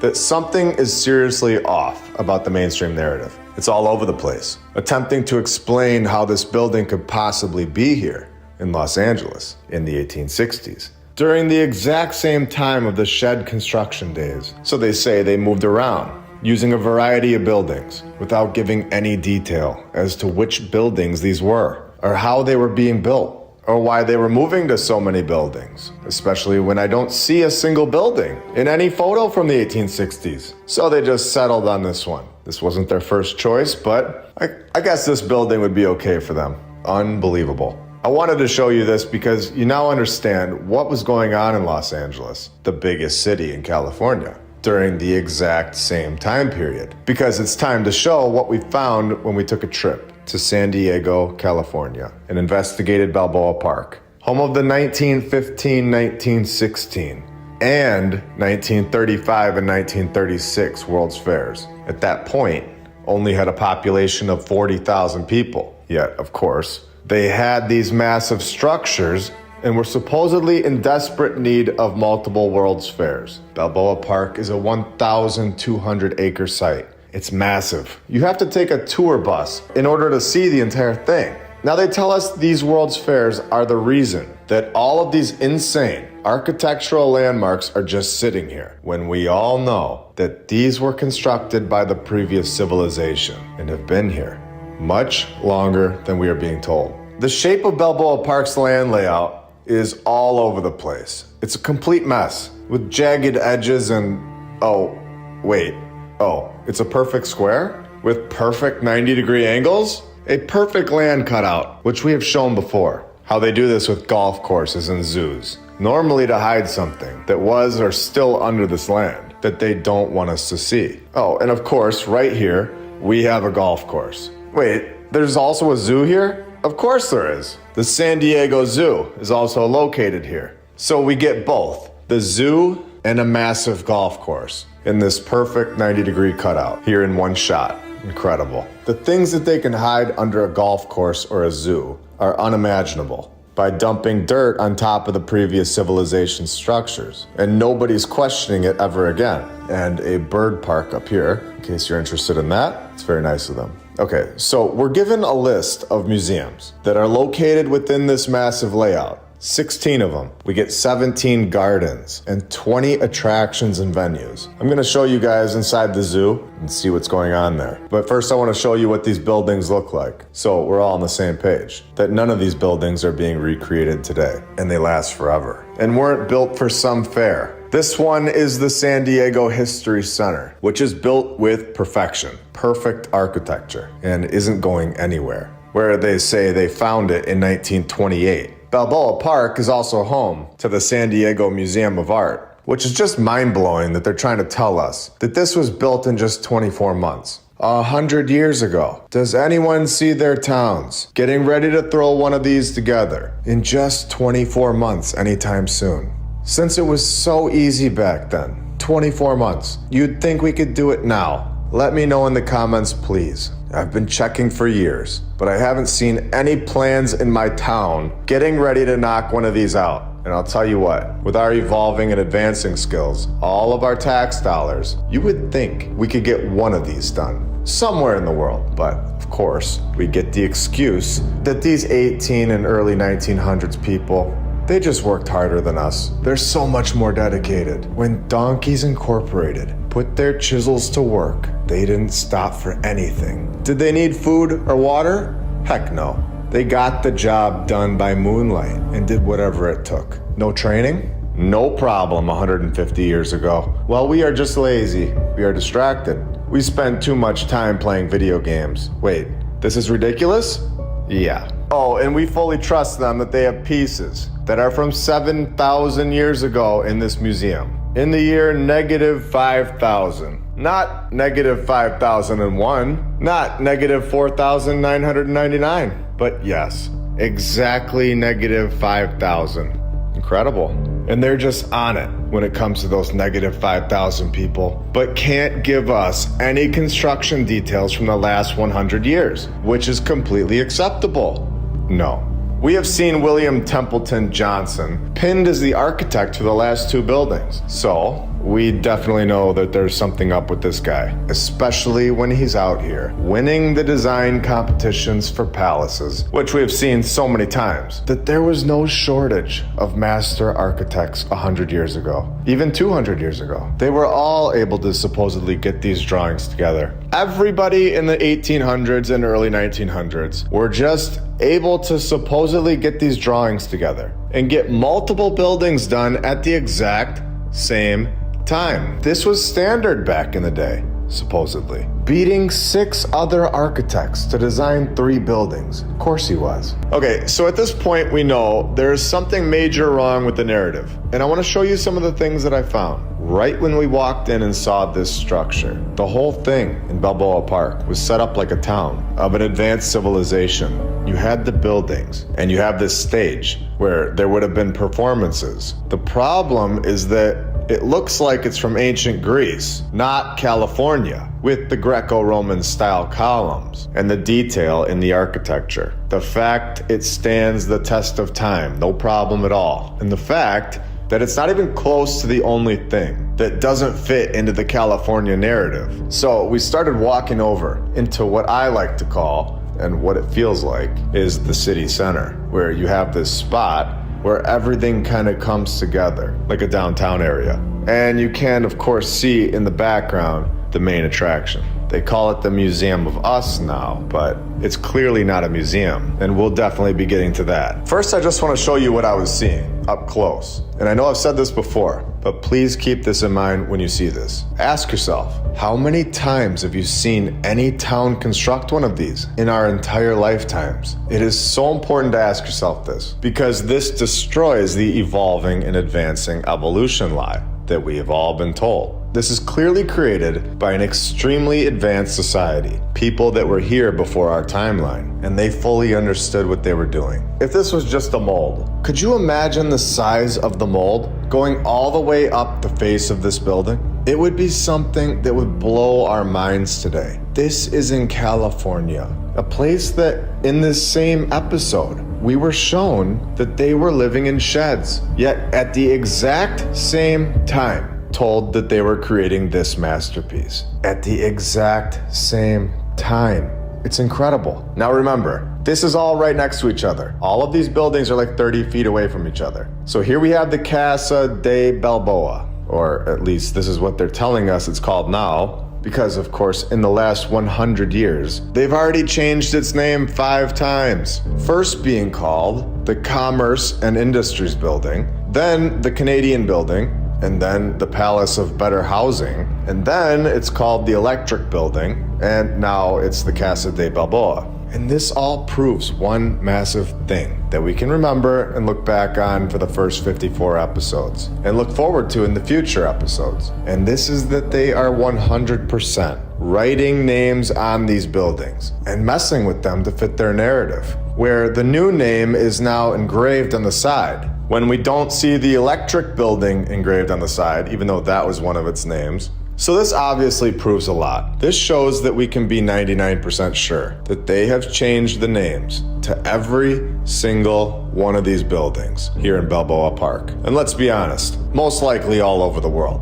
meaning that someone following the mainstream history would have zero idea of what any of these buildings were ever truly created for, which is exactly what they want. In my opinion, these buildings are from the previous civilization, and this is so clear at this point. The detail on these columns are on nearly every single one of these buildings. We have perfect grapes sculpted onto these pillars, with leaves intertwined into it. Not a single mistake all the way up. And you go inside, and we have this courtyard with arches all the way around the whole building on multiple floors. Everything was just perfect, and honestly, it all looked brand new. Which, if our current civilization built this, there is no way that it would look like it was constructed 2 weeks ago. We would have had to restore this place like 15 times. Look at our roads as an example. They last 10 months, and then we need to take 5 years to repair them again. Here we have yet another building that looks like it was chiseled by the gods. We have 2 balconies built into the front of this thing. We have an incredible window in the middle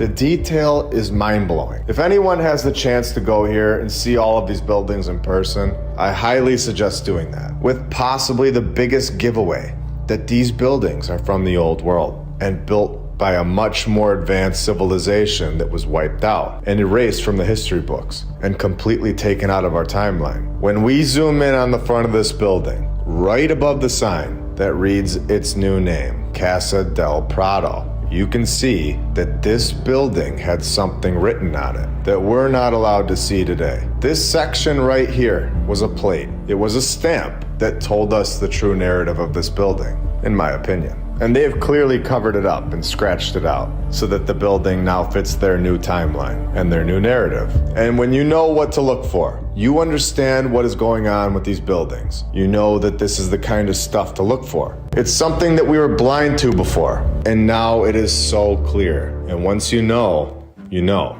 You don't go back to not knowing. As we kept going deeper into this place, there was just more and more incredible buildings. You have this fountain, and right next to it is the San Diego Natural History Museum, where we have the oldest scientific institution in Southern California, and the second oldest west of the Mississippi River, where we are, of course, told that it was found on October 9th, 1874. They tell us that they moved from building to building, repurposing buildings. The museum even occupied 3 different buildings at one time. But none of them, of course, were up to their standards in 1917. So they moved again that same year. But in 1920, they wanted to move yet again to the Foreign Arts Building, where they kept remodeling.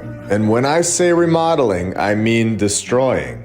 Because we all know that remodeling or restoration really means destruction. So they're all done destroying that building. So on to the next one, of course. The Canadian building was the next one on the list for a good destruction project. Got this done in 1922. So in 1925, a nearby fire of course raised concerns. They need to throw the fire into the narrative all over the world. It's just incredible. It's in all of these buildings' narratives, and we have shown this so many times. They throw William Templeton Johnson right back into the narrative of yet another one of these old world buildings, using the same character to explain away these structures that do not fit into our current timeline. So 1932, they tell Templeton to get this job done, to build a building that lasts forever. Get it done. And make sure to give us 0 information about the actual construction process. How many men? Where are the materials coming from? 1932, they hire him, right in the middle of the Great Depression. So we can't leave that out. But of course, that's not gonna stop William the Great. He gets this place done in the beginning of 1933, January, meaning from some point in 1932 to January 1933, this thing is done during the Great Depression, and it's here forever. I'll be the one to say it. That story is logistically impossible. We have, in my opinion, clear proof in episode 41 that this is complete nonsense.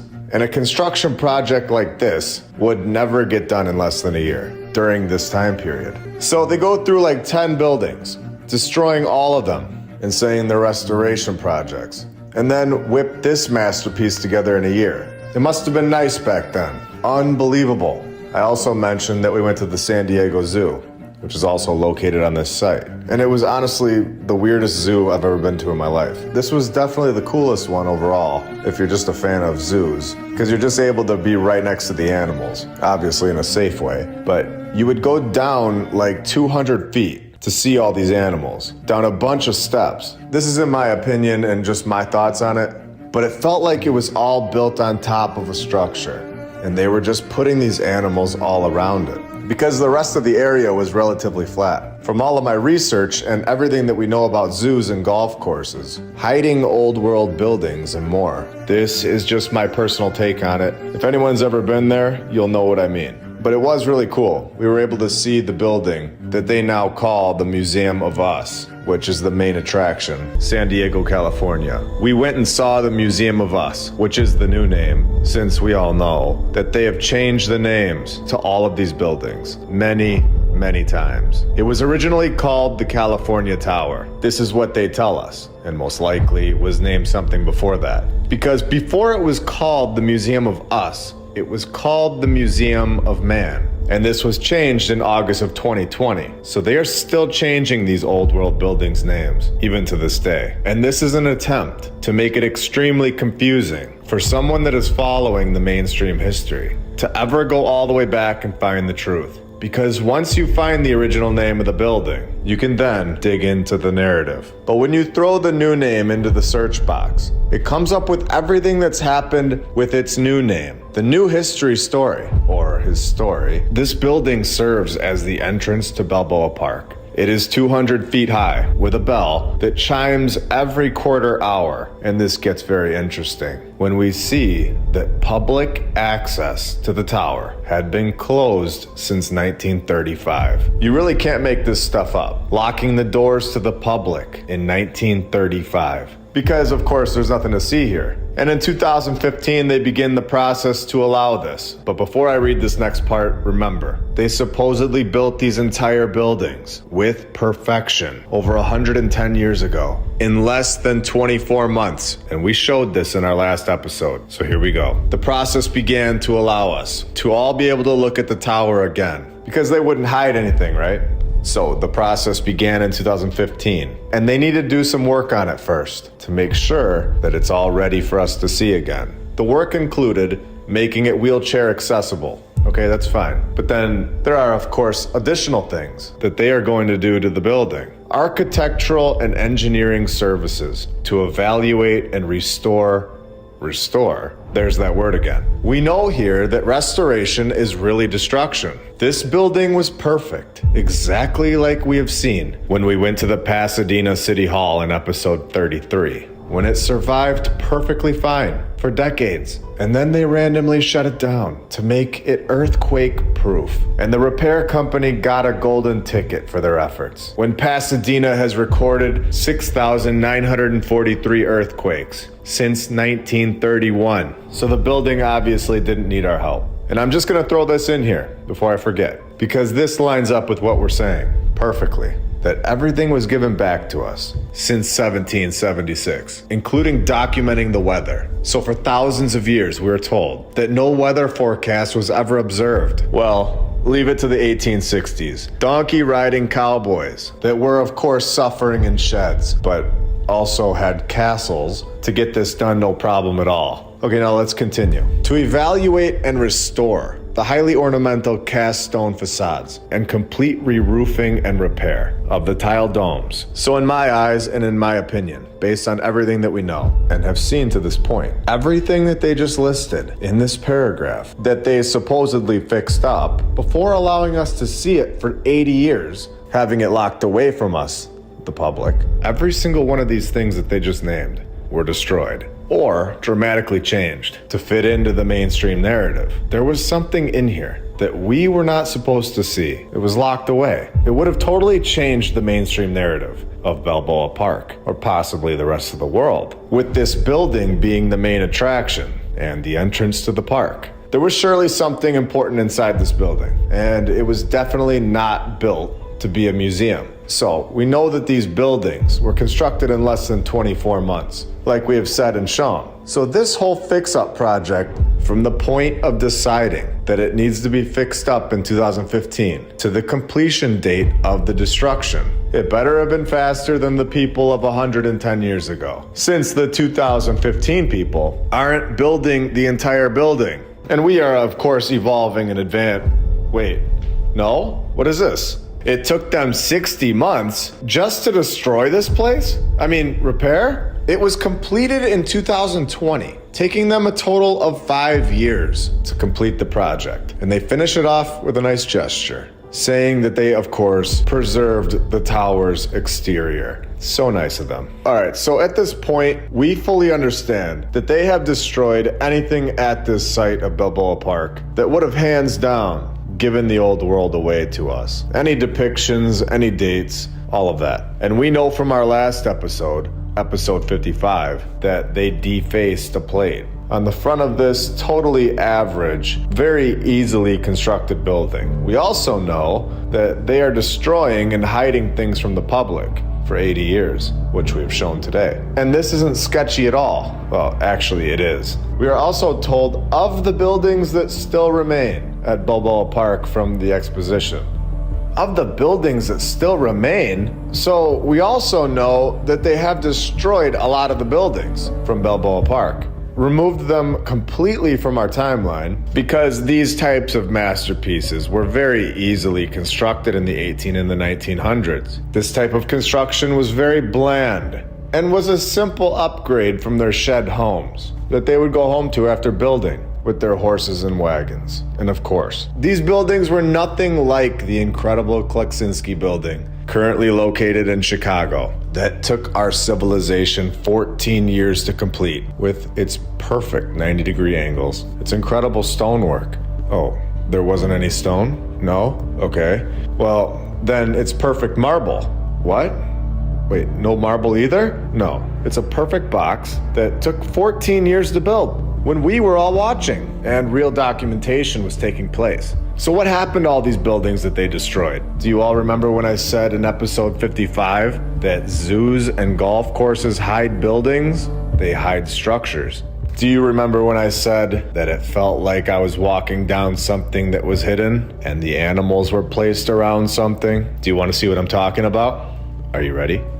The buildings were eventually absorbed by the San Diego Zoo. And this is coming straight from the San Diego History Center website. Absorbed by the zoo. Let's continue. Remember that in 1935, they shut the California Tower down, or the Museum of Us, and the public was no longer able to see inside. 2 years before that, buildings south of the El Prado were gone by 1933, besides 2. So there was, in my opinion, without a doubt, a clear operation at this time to hide this park from the public, to rewrite its history and make it fit into their mainstream narrative. Because in 1923, they knocked down the Sacramento Valley building, 8 years after the exposition. This building was outdated? No. And we all know about the fire stories by now. And if you haven't, get ready. The fire stories are the nod to the hidden group that these buildings are from the old world. They were built by a previous civilization. A house fire does not burn down stone, and it doesn't burn down marble or brick. It simply doesn't get hot enough, and we have shown this. The Southern California County's building burned down in 1925, right in the middle of all of these other buildings getting knocked down. So they just randomly have a fire? Of course they do. After what we know about the fires, this is normal and acceptable? No, it's not acceptable. So they give us the fire story, and then at the exact same time, rip all these other buildings down. And then at the same time, they make one off limits for 80 years to the public. And we're just supposed to trust this story? We all understand that the hidden past is that an extremely advanced previous civilization constructed these buildings very easily. A civilization that we are not being told about. A civilization that had all of the technology that we have today and much more. They had phones, TVs, planes, trains, artificial intelligence, and much more. All of these things are being given back to us since 1776, in my opinion. If you're interested in learning more about that, we have episode 10 and 38 that talk all about this. We are being lied to about these narratives with fake characters. Fake construction companies that build 2 massive buildings and then never build anything ever again. With zero training, of course, changing buildings' names to attempt to trip us up in the research, and that's not going to work. They repeat names with the AI-generated stories, and on and on. So, 1933, 10 years after they tore down the Sacramento Valley building, 8 years after the fire story, they tear down 2 more buildings at Balboa Park, the San Joaquin Valley and the Karen Tulare County's building. So here we are given a construction photo of the Varied Industries building, which shows us the incredible construction process. Just look at those workers go. Look at all of the equipment, the dedication, never taking breaks, working by candlelight, no distractions. It shows us all of the men It shows us, it shows us a building that's done? This thing is done. This is a completion photo. But according to the city of San Diego, this is a construction photo. I mean, this is honestly equivalent to me going into the road right now and turning around and taking a picture of my house and telling everybody that it's a construction photo. This is not a construction photo. Where is the construction? And it gets even weirder when we look at the narrative, where in the beginning of its narrative, they named it the Agriculture and Horticulture Building. And then they switched it a year after the exhibition in 1916, which is normal.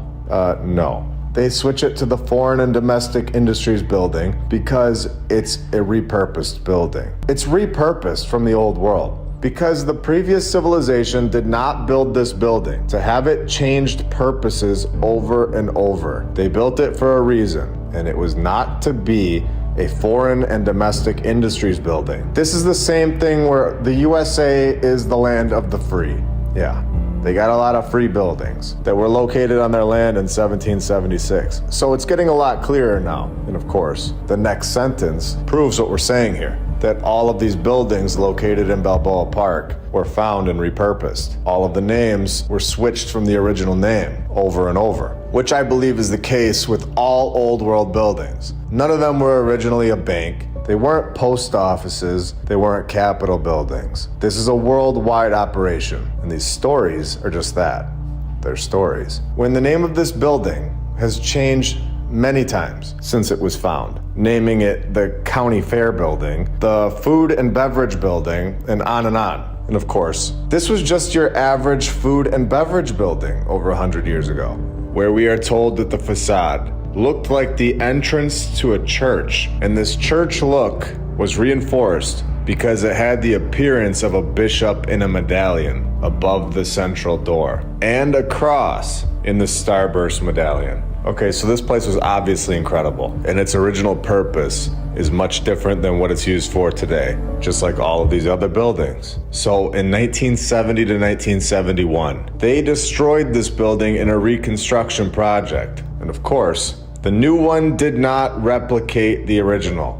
Now remember, World War I was in 1914. This exposition was in 1915. People were not concentrating on the narrative and all of its lies. And even if they were, how were they going to tell thousands of people about it? It just wasn't possible. So what happened to this building? Well, the people of San Diego were at a crossroads. They were in a bind with what to do with such a pathetic, temporary building, because we're always told that these buildings were just temporary, right?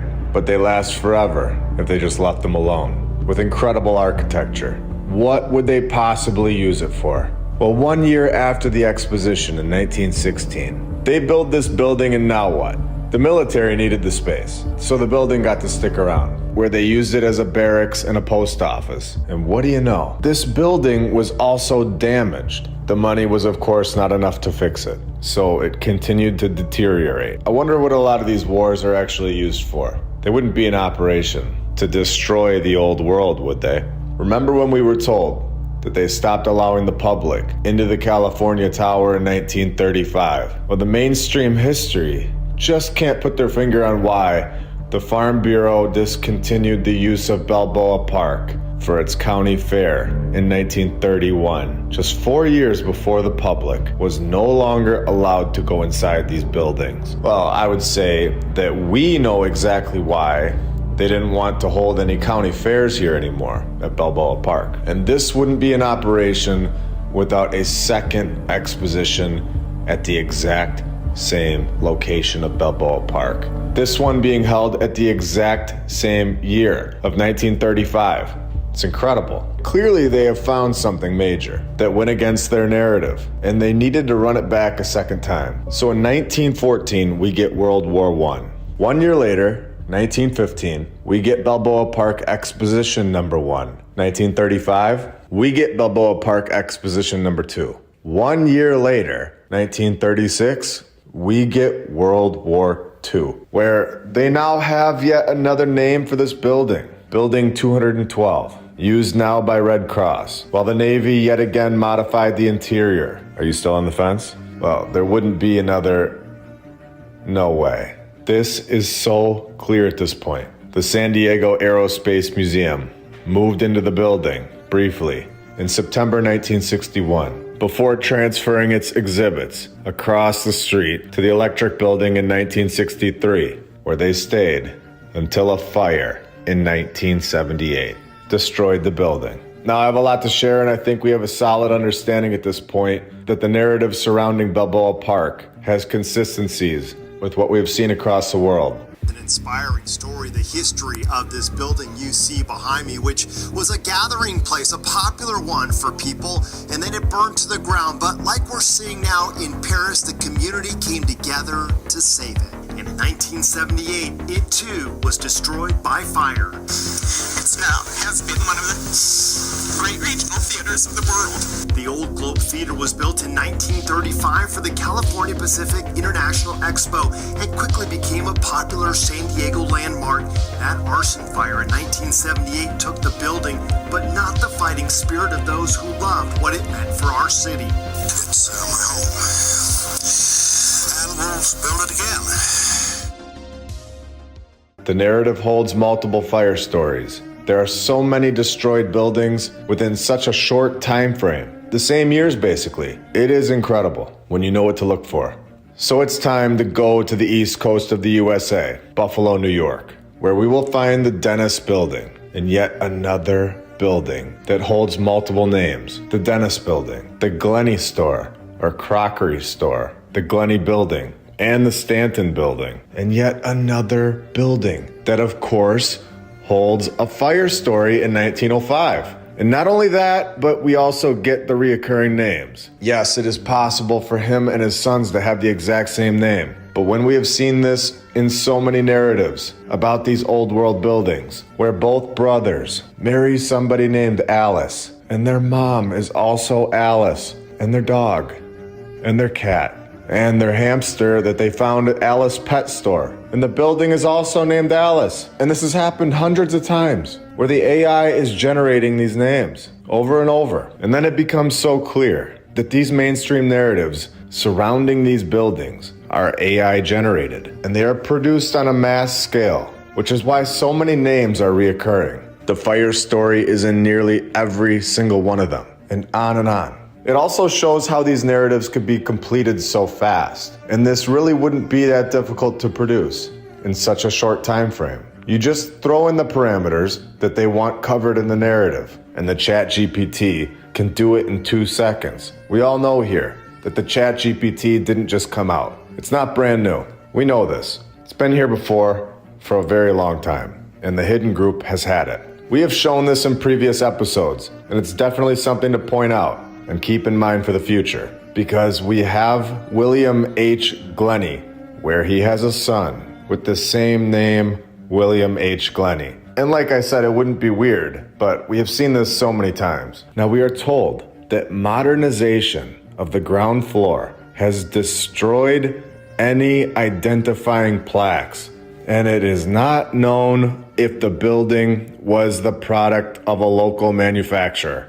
So, right here in the narrative, they are admitting that they have no idea who built this place, and they are also admitting that our civilization had destroyed the plaques that once said who constructed the building. This is incredible. So we get a very detailed construction story here. Oh wait, no, we don't. We also get a construction team that's been shaved off the side of the building, and a history that tells us that it was built in 1873. Does this mean 12 months and it's done? With 0 details? But we are supposed to just trust it, right? And we also get the fire story in 1905. We're gonna stay in New York and go even deeper into this and just hammer it home. For anyone that's on the fence, I think this will help you get over. Our Lady of Victory Basilica, located in Lackawanna, New York, where the narrative begins, with 0 waiting around, with them just handing us the nod right now. Where in 1916, a fire seriously damaged St. Patrick's Parish Church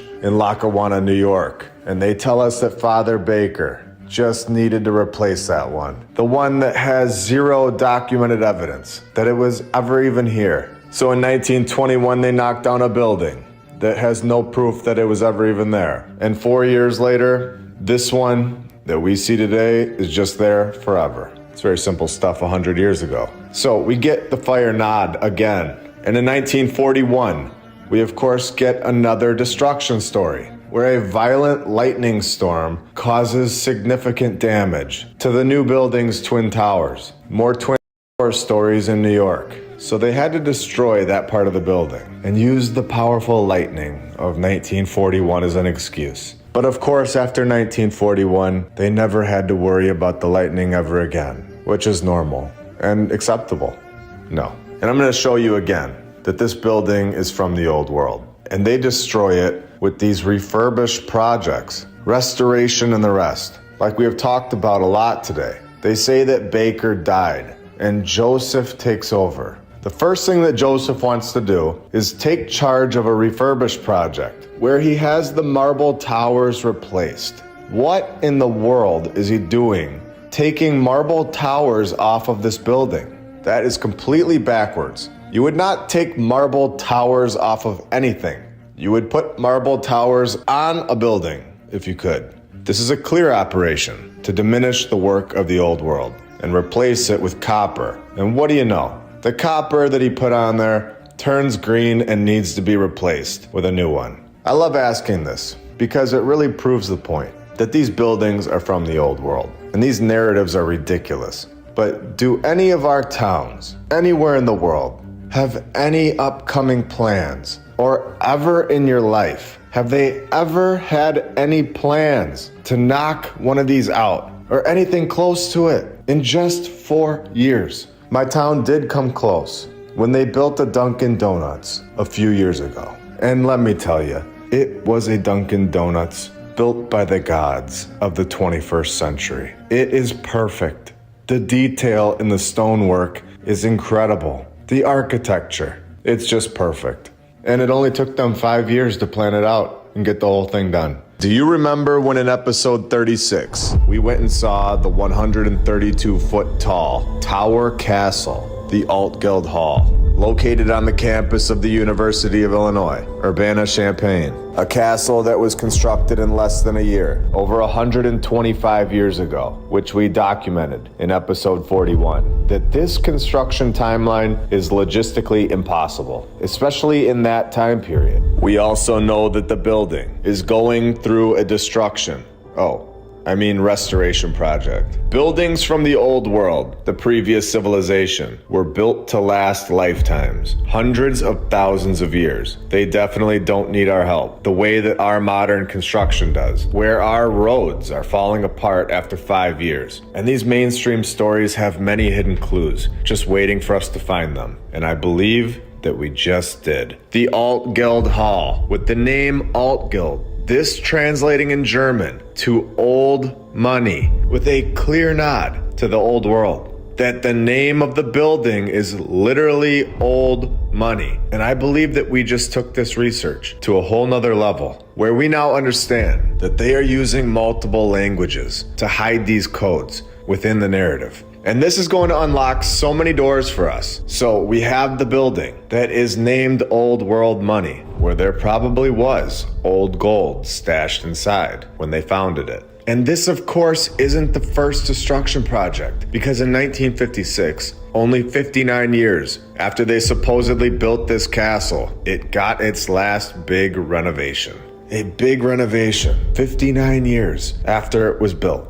I wonder what they removed from this castle that they did not want us to see in 1956. And this is when we read the title of the article, proving that we are correct, that there are things in these buildings that are hidden to us, that they are destroying with these renovation projects, where most of the public don't fully understand what's inside or outside of these buildings. That's just not revealed to us. These structures were not built in 1 year by the horse and wagon community. These structures expose the old world, a civilization that was so advanced that it would blow our minds. And they weren't here thousands of years ago. In my opinion, they were here only a few hundred years ago. And all of their buildings, their castles, all of their work is left behind for us to see. And of course, we're not allowed to go inside the Old Money Hall and be a part of these revealings of the intricate decor and gold leafs. A gold leaf? Old money? Old gold? A hidden project? What did they find that triggered a renovation project? Revealing gold leafs. I think we know. If I ever find any new information, like we did today with the Old Money Hall, about any other buildings that we've covered, I'm definitely going to share it with everyone here. Now, for anyone that watches darts, you're going to know this building very well. The Alexandra Palace, or the Ali Pali. It is home to the World Darts Championship since 2008.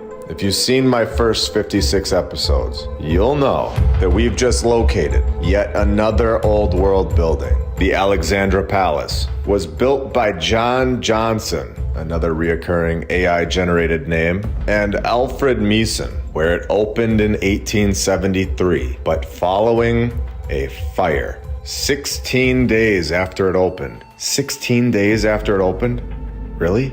This is incredible, the amount of fire narratives, because we all know at this point, and have covered the Crystal Palace, that they just threw into this story, connecting the two buildings, saying that North London's counterpart to the Crystal Palace. And we know here that the Crystal Palace also burned down in a fire.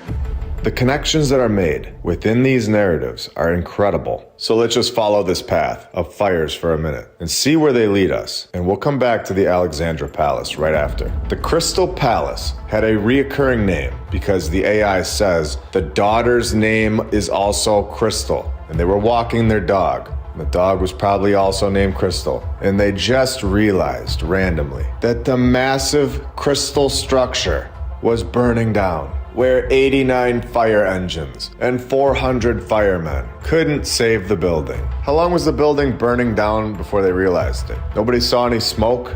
Crystal and her dog were the only ones to realize it. So she walks her dog, finds the burning down Crystal Palace. And the true cause of the fire will forever be a mystery, where we are also told another clear lie, where 100,000 people came to watch the blaze. They told us that within a few hours, the fire was done and the palace was destroyed. So in a matter of a few hours, 100,000 people just hopped up out of bed in 1936, and they ran right over there in the middle of the night to go watch this fire. And this is clearly an AI-generated story, when it just throws another fire in the exact same paragraph for fun. In 1866, when the North Transept burnt down and didn't have proper insurance coverage from Geico to rebuild the building.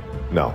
This was from the old world, and our civilization today cannot rebuild it, especially in 1866. We still do have a ton of structures from the old world, like the York Cathedral, also located in the North Transept, where they tell us that construction began over 1,397 years ago. Well, actually, they tell us they found it, but the booming 627s. Can you believe that this is what we're being told? The year 627. Are you kidding me? And we're supposed to believe this. A time before paper. There were no phones. There were no power tools for another 1,268 years. Zero training needed, nothing. We are supposed to believe that they had nothing, but they had it covered. And they were master builders at the exact same time. We are told that there's no electricity, zero modern plumbing. All of these things were unnecessary in the 627s. But being able to construct massive cathedrals,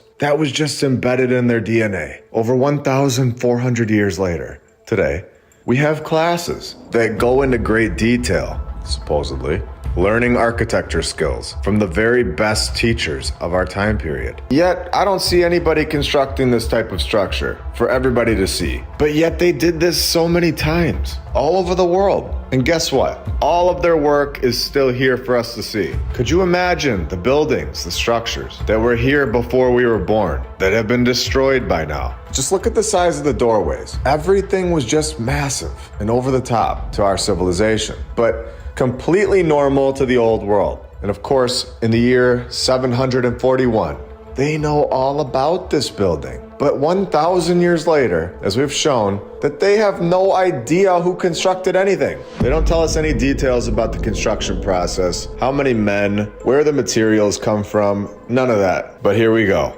741, not 742, 741, on the dot. The church was destroyed by a fire.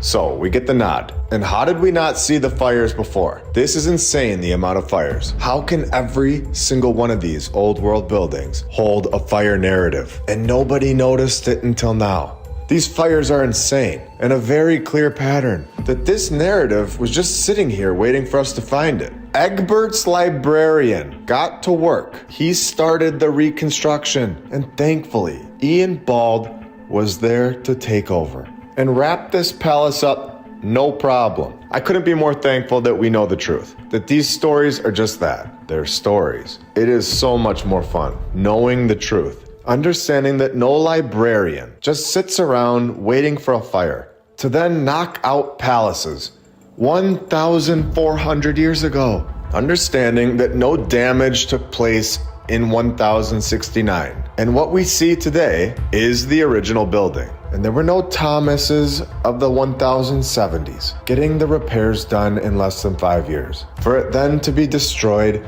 yet again. 5 years after that, getting rebuilt again, with perfection of course, very easily, that they could just switch up the entire style of the cathedral. In 5 years, switching it now to the Norman style. Switching it up, no problem at all, 1,000 years ago. Just because the Norman style was just the style of the times 5 years later. The good old Norman style. Anyone switching their homes to the Norman style this year? Anyone know any librarians in the Norman style construction business? So after this gets done 1,000 years ago, during the day, at nighttime, they hop on their donkey and go to sleep in their sheds for another big day of construction. Freezing in the winters, of course. And you're not on the fence still, are you? I'll keep going. Where the new Norman style cathedral was damaged by fire in 1137. But don't worry, the 1100s had it covered because it was soon repaired. All remodeled in 1154. And this is all fully documented, of course. No. And there were many witnesses. No. Lots of evidence of all of these fires and reconstruction projects. There's none. But just trust them. They know what really happened. And you don't. Yeah, it's not working anymore. A new one was built, all in the Norman style, with ease 900 years ago. When in 1390, the Norman style goes out of style and needs to be demolished because they could be very picky in the 1300s. This was not up to their standards. Time for a new style. 15 years later, in 1405, fully documented of course, no, this thing was all done and wrapped up with a brand new high altar. 2 years later, the central tower collapses. But don't worry, 13 years later, 1420, the tower is back in business. Oh my, you gotta be joking. In 1829, an arson attack, and in 1840, an accidental fire. And in 1984, York Minster suffered a serious fire in its south transept during the early morning hours, where they made the decision to deliberately collapse the roof of the south transept by pouring tens of thousands of gallons of water onto it. We get this very in-depth story in 1984 because we were all here to see it, and it actually happened. Remember, a fire is a great way to destroy the old world. There's nobody to blame, and they get to collect the insurance check at the exact same time. But the fires before the 1900s, in my opinion, they are nods. They never happened. They are simply throwing it into the narrative to show the hidden group which buildings are from the previous civilization. So for the fire that we actually saw in 1984, they have this incredible narrative and documented accounts with people putting the fire out and all of it. But for all of the other fires, there was nothing. It just burned down, and boom, it's back to normal. No problem over and over. Switching styles if they wanted to, which isn't logical at all. And of course, they have no idea what caused the massive fire. With these ridiculous stats, 80% chance it was caused by lightning. There's a 10% chance it was caused by yet another mysterious arson. But they got away without anyone knowing. And another 10% chance it was caused by an electrical fault, with a 100% chance that they know the truth and are lying. And can we just say one thing before we move on? How many times did we see the name Thomas and William in this story? I mean, I get it. It's a popular name in the 1000s. It was a trendy name back then, but come on. After what we've seen, not only do we get the AI fires, but we also get the reoccurring names. We get Thomas of Bayeux, Thomas Fairfax, Thomas Becket, then we get William the Conqueror of the 1066s. The drawing of the building by William Martin, the brother of the arsonist, which at this point is just rubbing it in our faces. And to top it off, I think this paragraph should be changed from shrines to Williams. Because are we talking about shrines or are we talking about Williams? With William Fitzherbert, St. William of York, which is perhaps associated with St. William's College, we get William de Wickwayne and William Markham. If you ask me, that's not normal or mathematically possible for a single paragraph about a true narrative. It is, on the other hand, 100% possible that an AI generated these narratives. Now, we got away from the original building of the Alexandra Palace. I think for good reason, but let's get back to it now. We know that it also holds the fire narrative, where the story begins with a company name that is definitely AI generated. The Great Northern Palace Company? How many Great Northern Palaces was this Great Northern Palace Company knocking out? In the mid-1800s. They apparently only built this palace and then decided that that was the end of the company, with 0 other buildings listed to their name. We have to just stop for a second and really look at what they're telling us. This guy named Owen Jones, who they used for the Crystal Palace as well, of course, started this project for the Alexandra Palace in 1859, supposedly. A year after that, this Great North Palace Company just comes out of nowhere. And we are told that the Palace Construction Company couldn't get the funds to build their first and only palace. Construction materials were acquired and recycled from the large 1862 International Exhibition Building. So they took all the pieces from this massive building that they just didn't want anymore.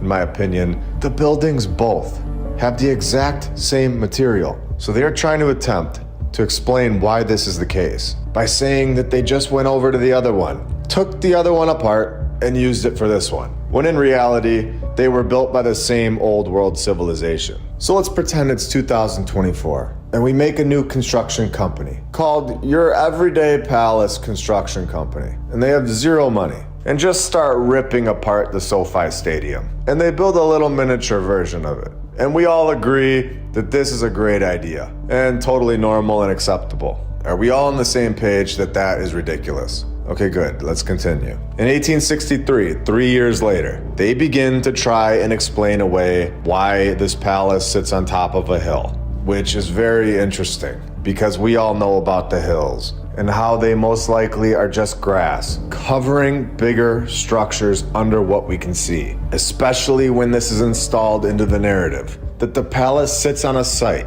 that stands on a ridge more than 300 feet high. So in 1865, they finally get this project started. They get the job done in 1873, and 16 days later, the whole thing burns down. And 4,700 items. In my opinion, these are old world items, especially when they tell us that they are items of historic value. These items, in my opinion, were never even in this building. They probably still have these items, but we're told they were all destroyed in this fire that happened 16 days after the palace is done. Here is where we find a massive logistical slip-up by the narrator. We were told that the entire building was supposedly destroyed on the inside, saying that only the outer walls survived. And we were told that the palace took 8 years to build. Well, in 1873, the fire took place. They had to clean the entire place up, plan out a new one, and get the job done somehow in the 1800s, before the power tool was invented, and get this reconstruction project done in less than 2 years. A massive slip up. This right here, in my opinion, proves that this entire story is all a lie.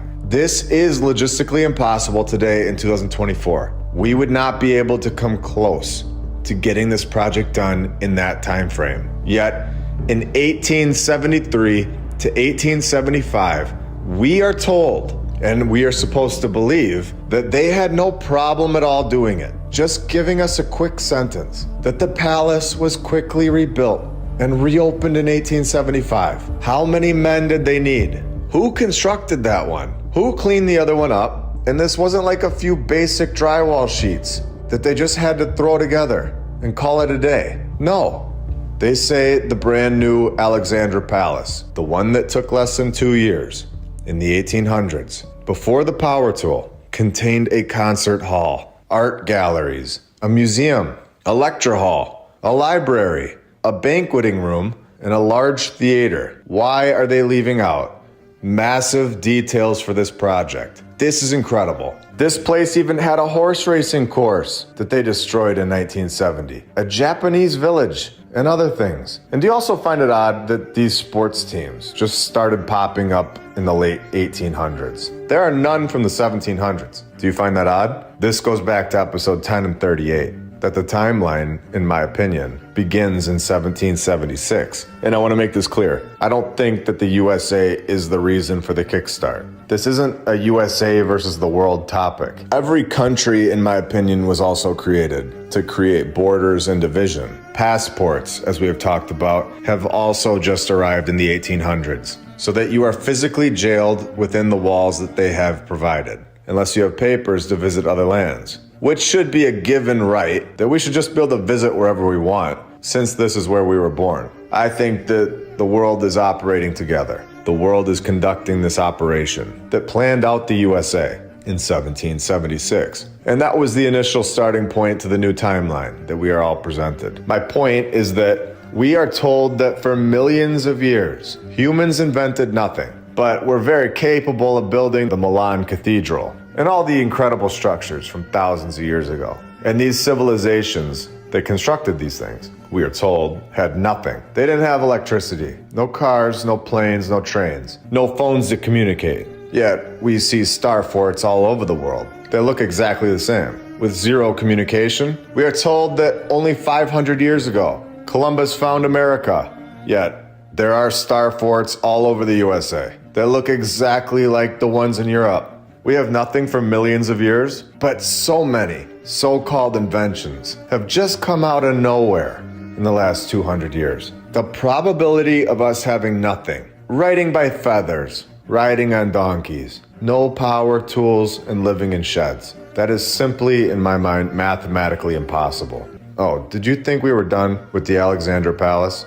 A fire happened, as we've shown, inside the Alexandra Palace. 16 days after the opening in 1873, they rebuilt the building, as we were told, in just 2 years, completed in 1875. Now, as a reminder, these old fires, most likely in my opinion, never happened, and they are simply a nod to the hidden group that this specific building is from the old world, built by a previous civilization. Now, there's a big difference between a fire from the 1800s, or as we've shown from the 1300s, which is ridiculous, but there's a big difference from a fire in the 1800s that we cannot find any evidence that it ever took place, and a fire within the last 100 years that we were all around to see and document. And this is when things get interesting. When in 1980, a Haringey Council took over the trusteeship of the Alexandra Palace, insuring it for $31 million. As we have explained, a fire from the last 100 years is not only a nod, it's also a great way to destroy one of these buildings from the previous civilization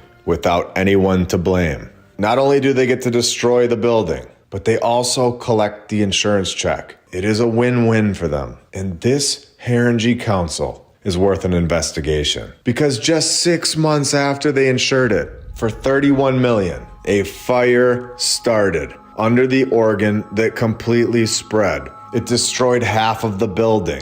Again, the outer walls survived because these outer walls are from the old world and not by us. House fires also don't destroy stone, brick, or marble. It simply doesn't get hot enough, and we've shown this as well. The famous organ was destroyed, even though they were already dismantling it. What are the odds of that? And took our civilization, while we were all here to see it, 8 years to reopen. When in 1873, it took them 2 years. Are you seeing the lie very clearly now? Multiple fires, tons of destruction, and an incredible amount of lies, all just sitting here, waiting for us to pick it apart and expose it to the world every single week. 17 East Monroe Street, Chicago, Illinois. We have the Palmer House Hotel, where we are told that there have been multiple Palmer House hotels on this exact same site. When the first Palmer House was built as a wedding present in September of 1870, because we all know that building a massive hotel in downtown Chicago and giving it away as a wedding present in the 1800s was very normal. This was a common gesture back then, and you're gonna wanna stay around to the end when we tie this entire thing together and find something awesome that connects with this city and everything that we found. So this hotel present opens up in 1870 with no issues, of course. All of the horses pulled the stone to the site perfectly, and they all did their part. And the very next year, it of course burns down in the Great Chicago Bomb. Oh, did I say bomb? Well, they tell us that it was a fire, but I don't believe that these great fires were actually fires. This looks to me like these so-called great fires in every single city in the world, basically. You can go ahead and look it up. It happened in a city near you. These were actually bombs, in my opinion. The destruction was something that a fire alone could never accomplish, especially when we are given the fire story from the National Geographic Society that the Chicago fire bomb started by accidentally knocking over a lantern when running away from a card game. And this causes the entire city to burn down. Stone buildings that look like palaces. I think we all know that this is ridiculous at this point. Could you imagine if someone in your neighborhood's house started on fire and that fire burns down your entire neighborhood? No. And not to mention that all of the houses would have been built with brick and stone, materials that don't burn down to the ground from house fires. Let's take a look at the destruction again, where they tell us that this is the ruins of the first Palmer House. And for one, are we 100% sure that this photo is showing us the destruction of the first Palmer House? And for two, is this even Chicago? Could this be a random street in Germany right after they bombed it? And for three, take a look at those buildings in the background. This is from a tipped over lantern? Or is it more possible that we are being lied to? The buildings are just ripped apart. They're shredded and smashed. And we know you can't burn down stone and brick buildings from a simple house fire. They don't get anywhere near hot enough. This is exactly why you put stone around the fire pit. You make stone and brick fireplaces inside your house, right inside your living room, and nobody panics. It doesn't spread into your kitchen or into your neighbor's house. It doesn't crumble and look like it exploded. Are you seeing the lie very clearly now? Now let's go deeper. Now they tell us that this photo is the second Palmer House that was constructed on the same site as the first one. And before we go on, they tell us that this was completed just 4 years after the Chicago firebomb by Donkeys Incorporated with the help from their horse and wagon community. They just cleaned up that old one that was exploded all over the place. They moved all the broken stone and cleared off a solid, nice, and level spot for a brand new foundation. In just 4 years, no problem. They built this after the fire. Take a look at these horses and wagons, right next to the completed palace. Built in less than 4 years? And honestly, it looks like it's been there for a long time. We had these wood planks set up that they would use to go from the paved sidewalk from the old world to these dirt roads. If this horse and wagon community built these sidewalks, they would have just built a ramp leading to the dirt with the same sidewalk material. But they didn't. They went and got a wood plank because that was what they were capable of in that time period. They were capable of a wood plank as their ramp to walk from the sidewalk to the dirt road. They found these buildings and they were occupying the old world civilization's work. And we're still doing this today, all over the world. In 1870, the first Palmer House was completed. In 1871, a year later, a tipped over lantern and tons of bombs go off and destroy the whole city.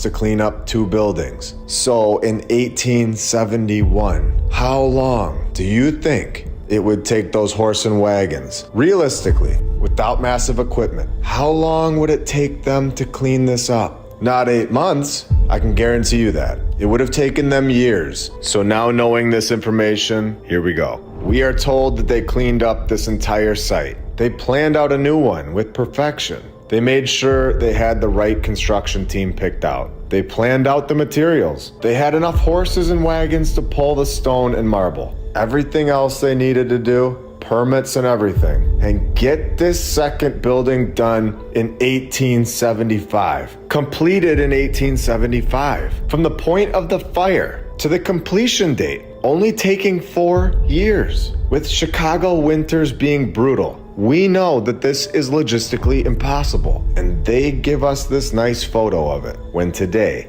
we don't build any 7-story palaces in less than 4 years. And that's not including the entire cleanup project from the fire bombs going off in 1871 all over downtown Chicago. Oh, did I forget to mention that this AI-generated story just couldn't help itself but throw another fire into this paragraph, saying that this was the world's only fireproof hotel and built with perfection and with rapid speeds in the 1800s. And get this, 1920 hits. So this building is supposedly only 45 years old at this point. We have supposedly the world's first and only fireproof building. And please just look at this thing again. We can see for ourselves. Does this look like a building that's going to go out of date in 45 years? No, of course it doesn't. Well, they demolished it and make the third Palmer House on the exact same site. Unbelievable. This time, it only took them 2 years to get done. They tell us that this is the first one and that this is the second one. And now with everything that we know that the narrative is ridiculous and a total lie at this point. So let's ask a massive question here. Do you think it's possible that these photos of these 2 buildings were just photos of other buildings around Chicago or even in different cities that they just knocked down and threw them into this story? It seems like it to me. They had a lot of buildings to get rid of to start this reset. And this seems like the most logical explanation in my opinion. Use one building to explain away all of these other old world buildings that are no longer here. And this third Palmer House hotel is just built on top of an old world structure. You can see the difference between the old world construction on the bottom and our bland brick style where it almost looks like they threw a layer of brick over the top of the old world's work. There were a lot of buildings in Chilaga that needed to be destroyed. So this Palmer House hotel all happened because of this Potter Palmer guy, supposedly. And this guy is pinned as the guy that developed Lakeshore Drive and worked with another character that got a lot of old world buildings pinned to his name. As we have shown, Marshall Field, where this guy got the Field Museum, where they also got to share the department store chain, the Marshall Field Company, along with this other guy, Levi Leiter, which we can look into in another episode. I'm sure he's got the exact same kind of stuff going on. My point for coming back to this Potter Palmer was because he got to live in this castle mansion. And it's an obvious old world castle that was once located on North Lakeshore Drive, Chicago. Did you know Chicago had castles? And this one was supposedly constructed in just 3 years, from 1882 to 1885, by the Cobb and Frost firm, which we have gone over. We know that they are characters as well. The castle in Chicago, destroyed in 1950. the thing was only 65 years old. I'm gonna ask you guys, do castles go out of date in 65 years? The last time I checked, they don't. I mean, even the houses that we build today with their vinyl siding that fall off once a year when the wind blows. These houses don't even go out of date in just 65 years. Yet, a massive castle thrown together in 3 years in the 1800s that looks like it's straight out of a Disney movie. That one goes out of style in just 65 years. They must have looked at it with disgust in that time period. Their standards were just so high while riding around on their donkeys, located in Chicago, Illinois. While they're also over there, just a couple blocks down, gifting old world hotels, all pinned to this Potter Palmer guy. It's amazing. What a time to be alive in the 1800s. You get free hotels and castles everywhere. You know what? I was thinking about it. Let's just go see what this Levi Leiter guy was all about. He also got to live in an old world mansion.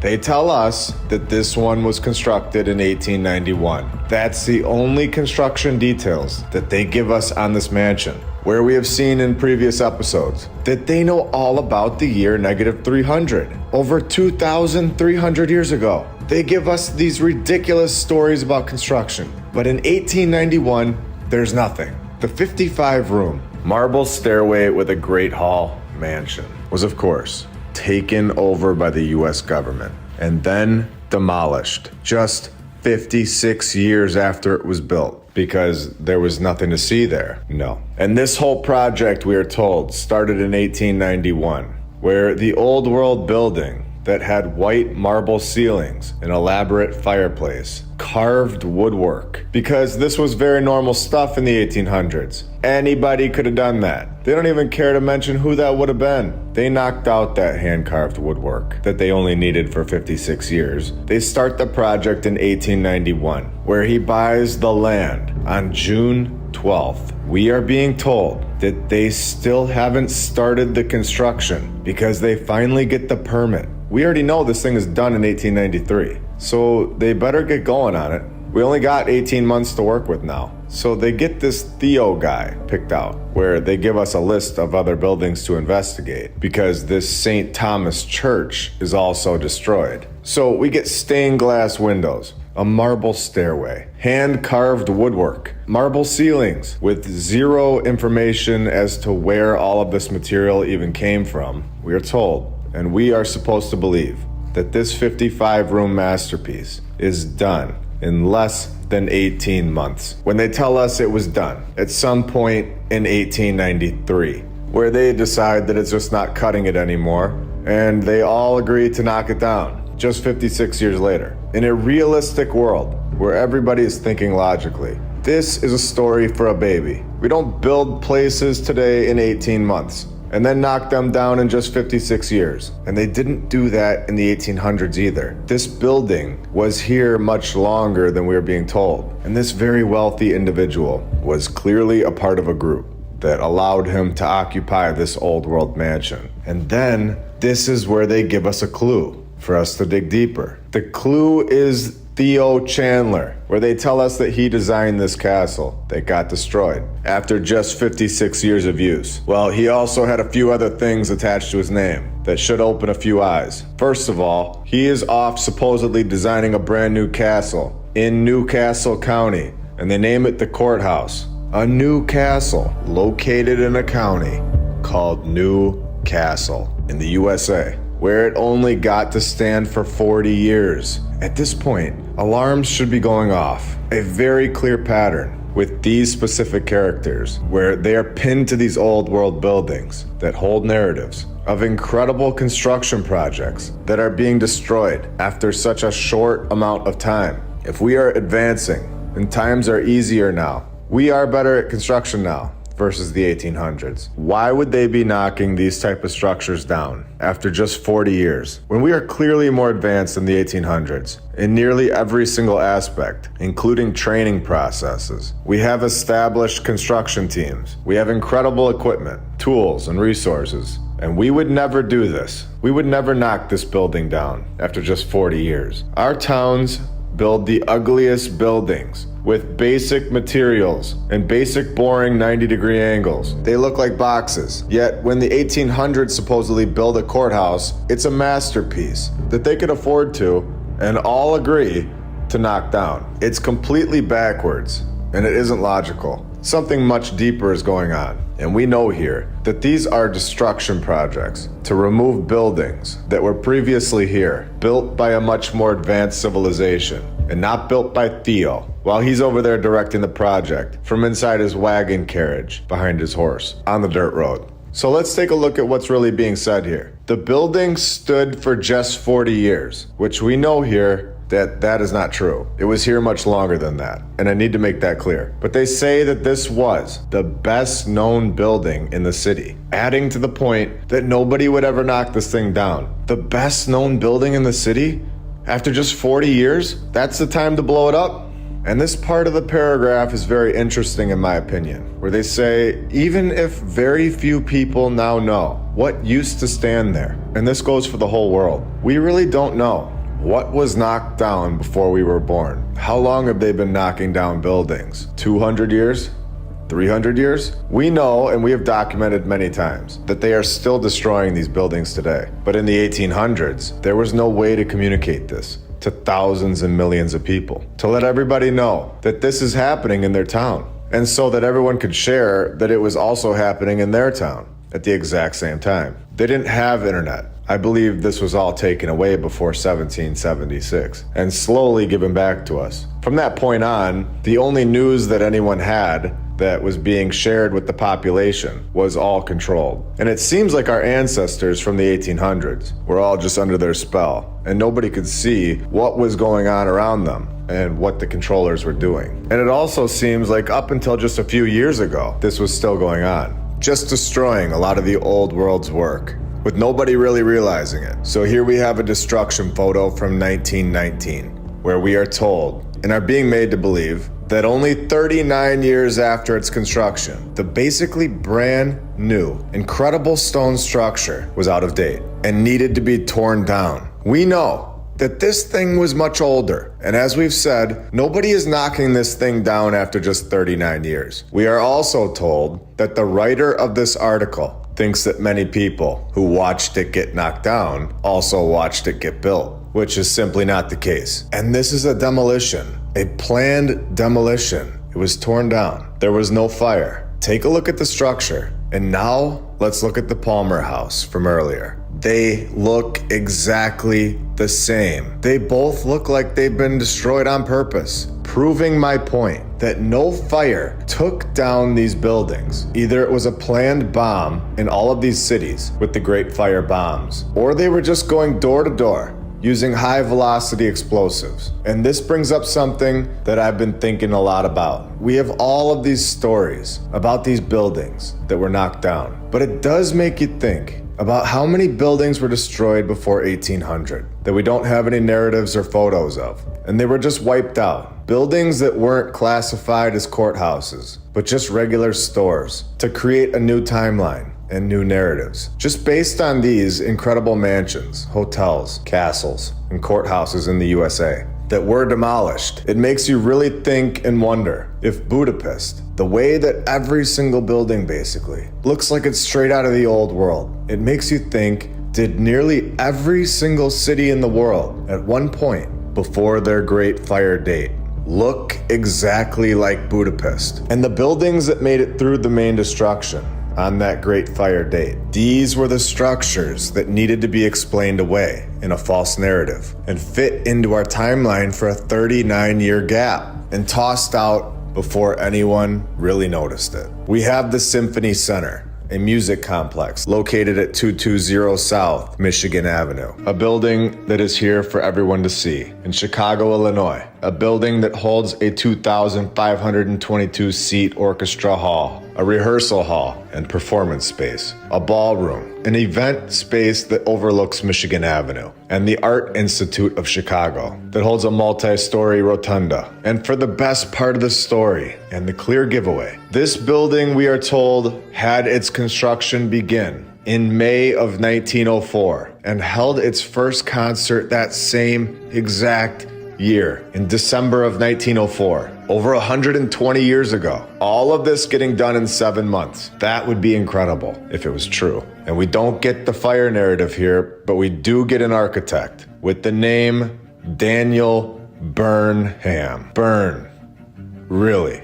It's just unbelievable. The amount of times that the narrative just throws something about burning or fires or destruction into these narratives. Burnham. Now, with a name like that attached to this kind of building, built in 7 months, 120 years ago, I think that qualifies for an investigation of Mr. Burnham, where he is pinned as a repeated failure. And I know I've seen this movie before, when they tell us that Abe Lincoln failed at everything and then became a hero. It has been used many, many times by the narrator. They pin this Byrne guy as the creator of the tallest building in Chicago in 1881, the Montauk Building, where in 1881, forget about sleep, forget about freezing winters, get your horses to the site and get this building done. Built in a year, from 1882 to 1883. This thing is done. The tallest building in Chicago. And you know what they gotta do? They gotta knock it down in 1902. That is literally 19 years later. Is anybody on the fence at this point? Well, if you are, this is gonna help you get off the fence and over to our side. Let's have some fun. The guy with fire in his name, Burnham, went on to build more of the first American skyscrapers, such as the Masonic Temple Building in Chicago, measuring 21 stories, 302 feet. This character knocked this thing out from 1891 to 1892. This was simple stuff back then. And knocking it down in 1939. But they could knock that one down because they had a new location and opened that one up in 1926, supposedly. And this new one holds the deadliest theater fire and the deadliest single building fire in U.S. history. After this fire killed 600 people. So we get the fire and the destruction of lives, where they say that this doubled the death toll of the Chicago Great Fire, which is weird because according to the National Geographic Society, the Chicago Great Fire destroyed 17,500 buildings. Only 120 bodies were recovered and 300 people died. Where we can all do the math and see that this does not add up for one building to hold more deaths than 17,500 buildings, and that there is a massive, massive lie just waiting for all of us to uncover it.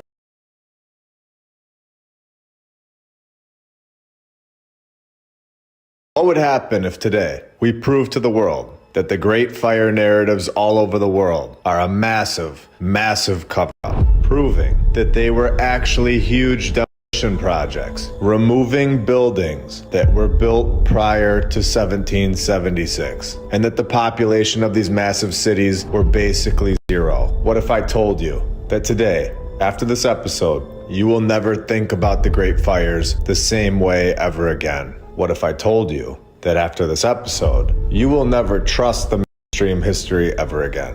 I've been waiting a long time to share this episode with the world. Are you ready to have your mind blown? Are you ready to see what we found today? Chicago, Illinois. We have the 1871 Great Fire, a fire that destroyed everything, over 17,500 buildings, and only left 6 buildings supposedly, killing basically nobody. 0.0008% of people died. Humans cannot inhale smoke. Not only do we have to keep the fire physically burning the individuals in mind, but also just as dangerous and a major cause of death from fires are actually inhaling smoke, taking only 2 to 10 minutes to pass out or even die. Fire burns oxygen, so as a fire continues to be active, more oxygen gets removed from the room. Keep this in mind as we continue. Here we have photos of all of the buildings. The whole city was supposedly destroyed by a fire. If this is true, then more than 300 people of the 334,000 people would have died. Today, in my opinion, will be the end of the main history narrative. There's a YouTube channel called My Lunch Break. It's called My Lunch Break YouTube channel. You will get addicted to that shit. One of two things is more likely than what they're telling us, and more probable mathematically, where all of the buildings are destroyed, yet nobody had an issue getting away. So either there were more people that died than just 0.008% of the population, when all of the 17,500 buildings were in flames, than we're actually being told about, which would make a lot more sense. But this is not the narrative that we're told. And to clear this up, and to give this a much clearer perspective, 1871, where people didn't even have cars yet. They had to ride their horses or run around in order to escape this fire. So that is option number one. The other option is that the population simply wasn't 300,000 people like we're being told. And these cities were actually empty, and the previous civilization was erased. And it was time, more specifically, a planned time, to demolish most of their work. And they just absolutely shredded these 17,500 buildings with massive bombs and explosives to destroy the old world civilization's construction. Buildings that would have given this entire false narrative away decades ago. Destroying 17,500 buildings before anyone really even started living in Shalaga again. And this option, in my opinion, seems like the most logical answer. Because why would only 300,000 people already have 17,500 buildings in the first place? I think this point alone proves that we are being lied to, that the mainstream history is not truthful. Right after this 1871 fire, they tell us that they just cleaned the whole thing up, and all these other brand new buildings are magically here again. For example, like we discussed, the second Palmer House was completed just 4 years after the 1871 Great Fire. So we can see that the mainstream narrative has a ton of issues and flaws. It is becoming story hour. It's not factual information like we deserve at this point. And these questions that we're asking are just opening the floodgates for the truth to come through. We also have the Temple building to compare the Great Fire information to. The Temple building was the tallest building in Chicago. You know, the building that was owned by the Orient, which still meets today. And it also holds the narrative where the primary designer of the building and the primary representative, both of them, not one, both, died during the construction, which we have seen so many times, that they moved to the new in 1926, where it's time to take this up a notch and really start to put this whole thing into perspective, and also go even deeper than we did in our last episode, because there is so much more to this story that we didn't cover yet. When the new building supposedly replaced an even earlier venue on the exact same site. So what happened to the first one? It opened in November of 1903, when the fire broke out 1 month later. In December of 1903, 1 month later, during a performance, and caused 602 deaths, and ranks as the #1 worst theater fire in the United States, even to this day. For nearly 100 years, this fire was the deadliest fire in one building in US history, now being #1. And get this theater was supposedly fireproof. 1 month after being opened, it burns down. This is incredible. And we have seen this exact story before from our St. Louis episodes, when they say that the fire started due to lighting the curtain on fire. So this curtain starts on fire, and the fire exits were locked or hidden, which sounds like a plan, opinion. Even if this wasn't a event, let's think logically here. In 1871, during the Chicago fire, when 17,500 stone and brick buildings were magically burned to the ground, even though we know that stone and brick does not burn to the ground from house fires, which is why you have stone and brick fireplaces inside your living room. And everyone all over the world remains extremely calm, and your neighbors don't seem to mind either. It doesn't and never will spread to their house or to the basement. It won't make your house look like a bomb went off. And I guess I should say don't try this at home. but come on, you get the point. Do you think that it's possible that they possibly by chance might not have been able to escape their homes? Or they were maybe up too high in one of the buildings to escape? Do you think that a group of people may have had some trouble escaping their building? Do you think that it's possible that more than one of the 17,500 buildings somewhere in Chicago that look like they were exploded might have crumbled on top of someone? Or is it even possible that maybe a single issue might have came up anywhere, like this theater did, where the door was jammed? They say that the Chicago fire started at 8:30 p.m. Do you think that maybe some people were sleeping and didn't realize there was a fire until it was too late? Were there possibly some individuals that had a broken leg or were disabled? Was there not a hospital with people in it that possibly couldn't escape the smoke? And if they did, where did everybody go? The fire was supposedly engulfing the roads and spreading to the next building. All 300,000 people would have been burnt to a crisp if the mainstream history tale was true. It would have been one massive bonfire, yet basically everybody survived. My point is, how is it mathematically possible that one building kills 600 people, yet 17,500 buildings kill 300 people? At which point does everyone understand that we are being lied to? And the mainstream history from only 150 years ago is a lie. So how can you believe something that the same people are telling us about from over 1,000 years ago? And how can we believe anything that we're being told by this group of people that lie constantly? Nearly every single one of these great fires happened in the 1800s, right after the 1776 date, which was when the USA began. The main great fire that predates this 1776 date falls on 1/6,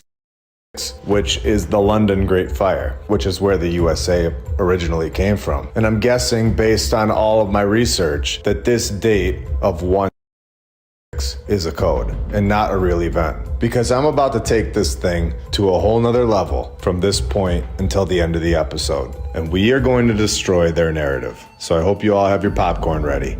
It's time to make our own history. Here we go. The Great Fire of London in 1/6 destroyed 13,200 houses, 87 parish churches, the Royal Exchange, Guildhall, and St. Paul's Cathedral. 13,200 houses. So there must have been thousands of casualties, right? 6 people died in the Great Fire of London. And this is when we know we have found something huge. When we go to New York, where they had the Great Fire of New York, destroying 700 buildings. And which year was that in again? I forget. Can somebody clear this up for me? Am I right? Or am I definitely right? That this operation worldwide began in 1776. The Great Fire of New York happened in 1776, holding only 2 deaths, covering 700 buildings. 2 people died in the entire Great Fire of New York.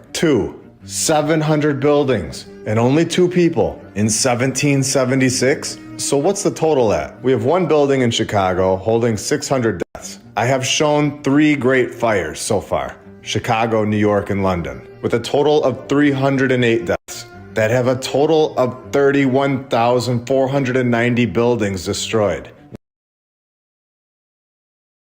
This is impossible for 31,490 buildings to be engulfed in flames, with basically nobody dying. 308 deaths, to be exact. If you trusted the narrative before today, this day will be the final day that it is trusted ever again. Because in 1916, Paris, Texas also had a great fire where it destroyed everything in its path besides people.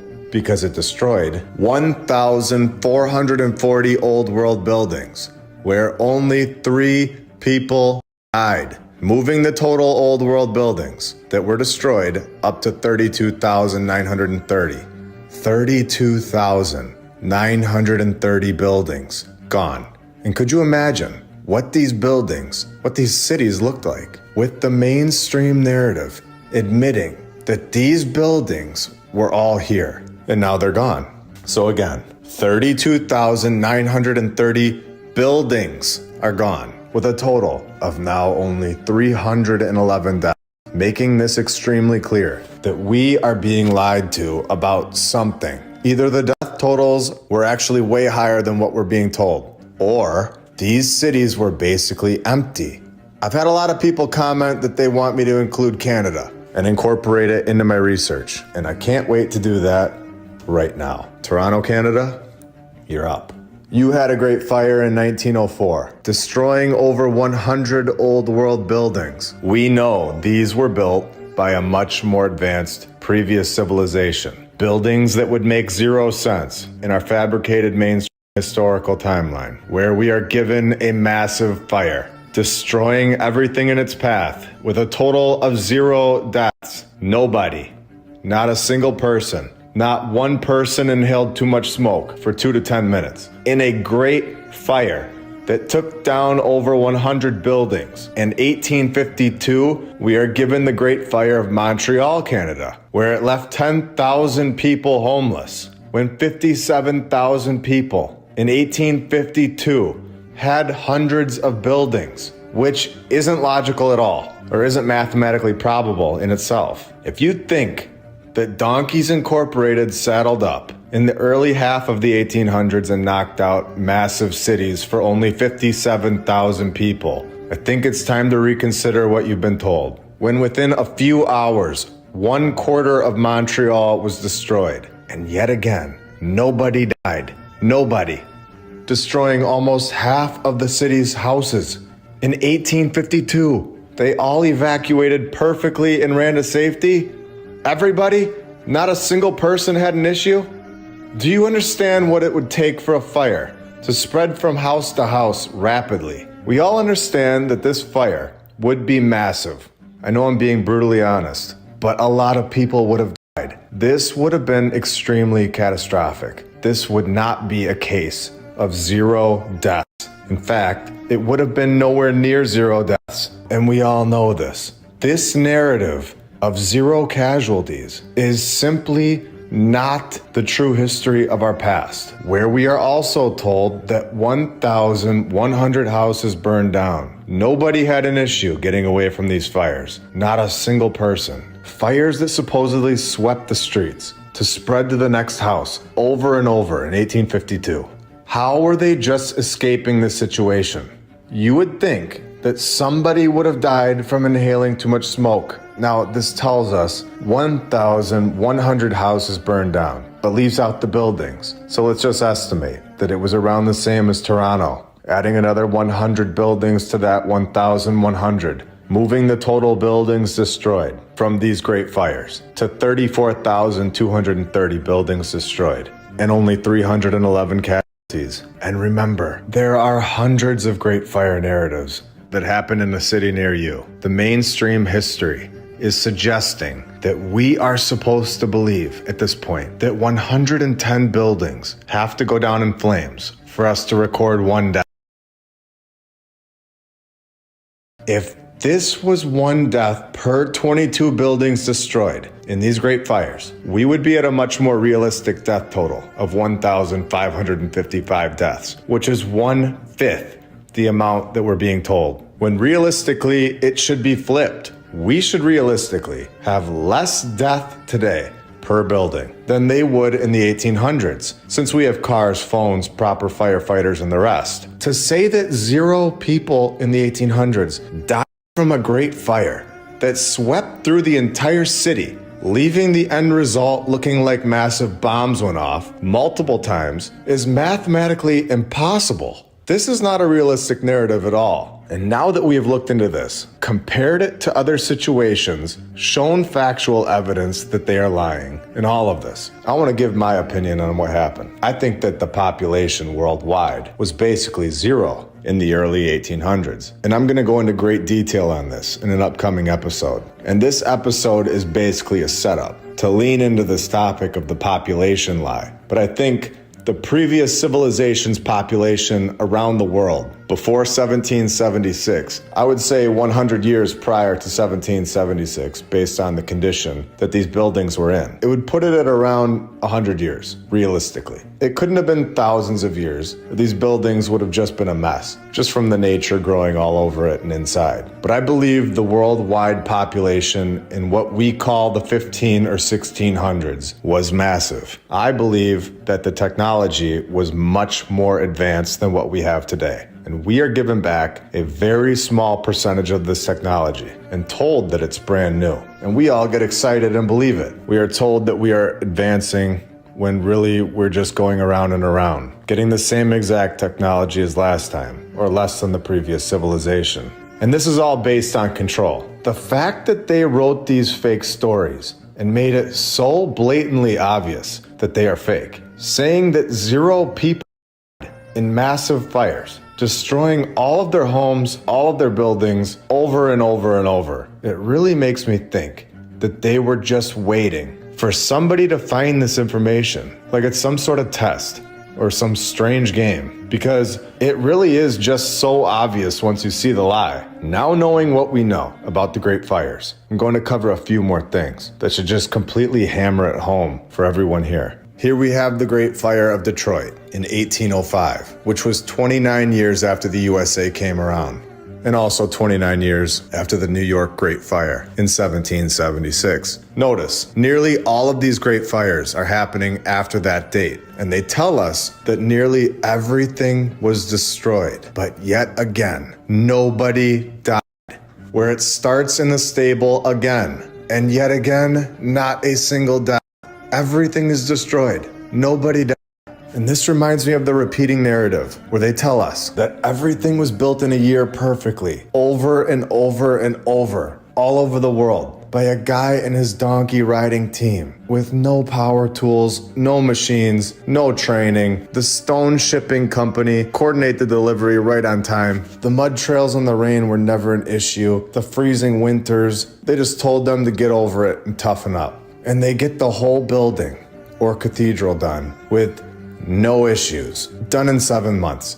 This kind of stuff is so repetitive in just a different way. These narratives hold patterns, and this is one of them. These fire narratives are all connected, and I don't personally think that they were fires. I think they were bombs and explosives. They were deliberate attacks on the old world buildings to hide our true past, our true history, which is exactly why we are all so confused as to where we are and what we're doing here. I really hope you all enjoyed learning about these great...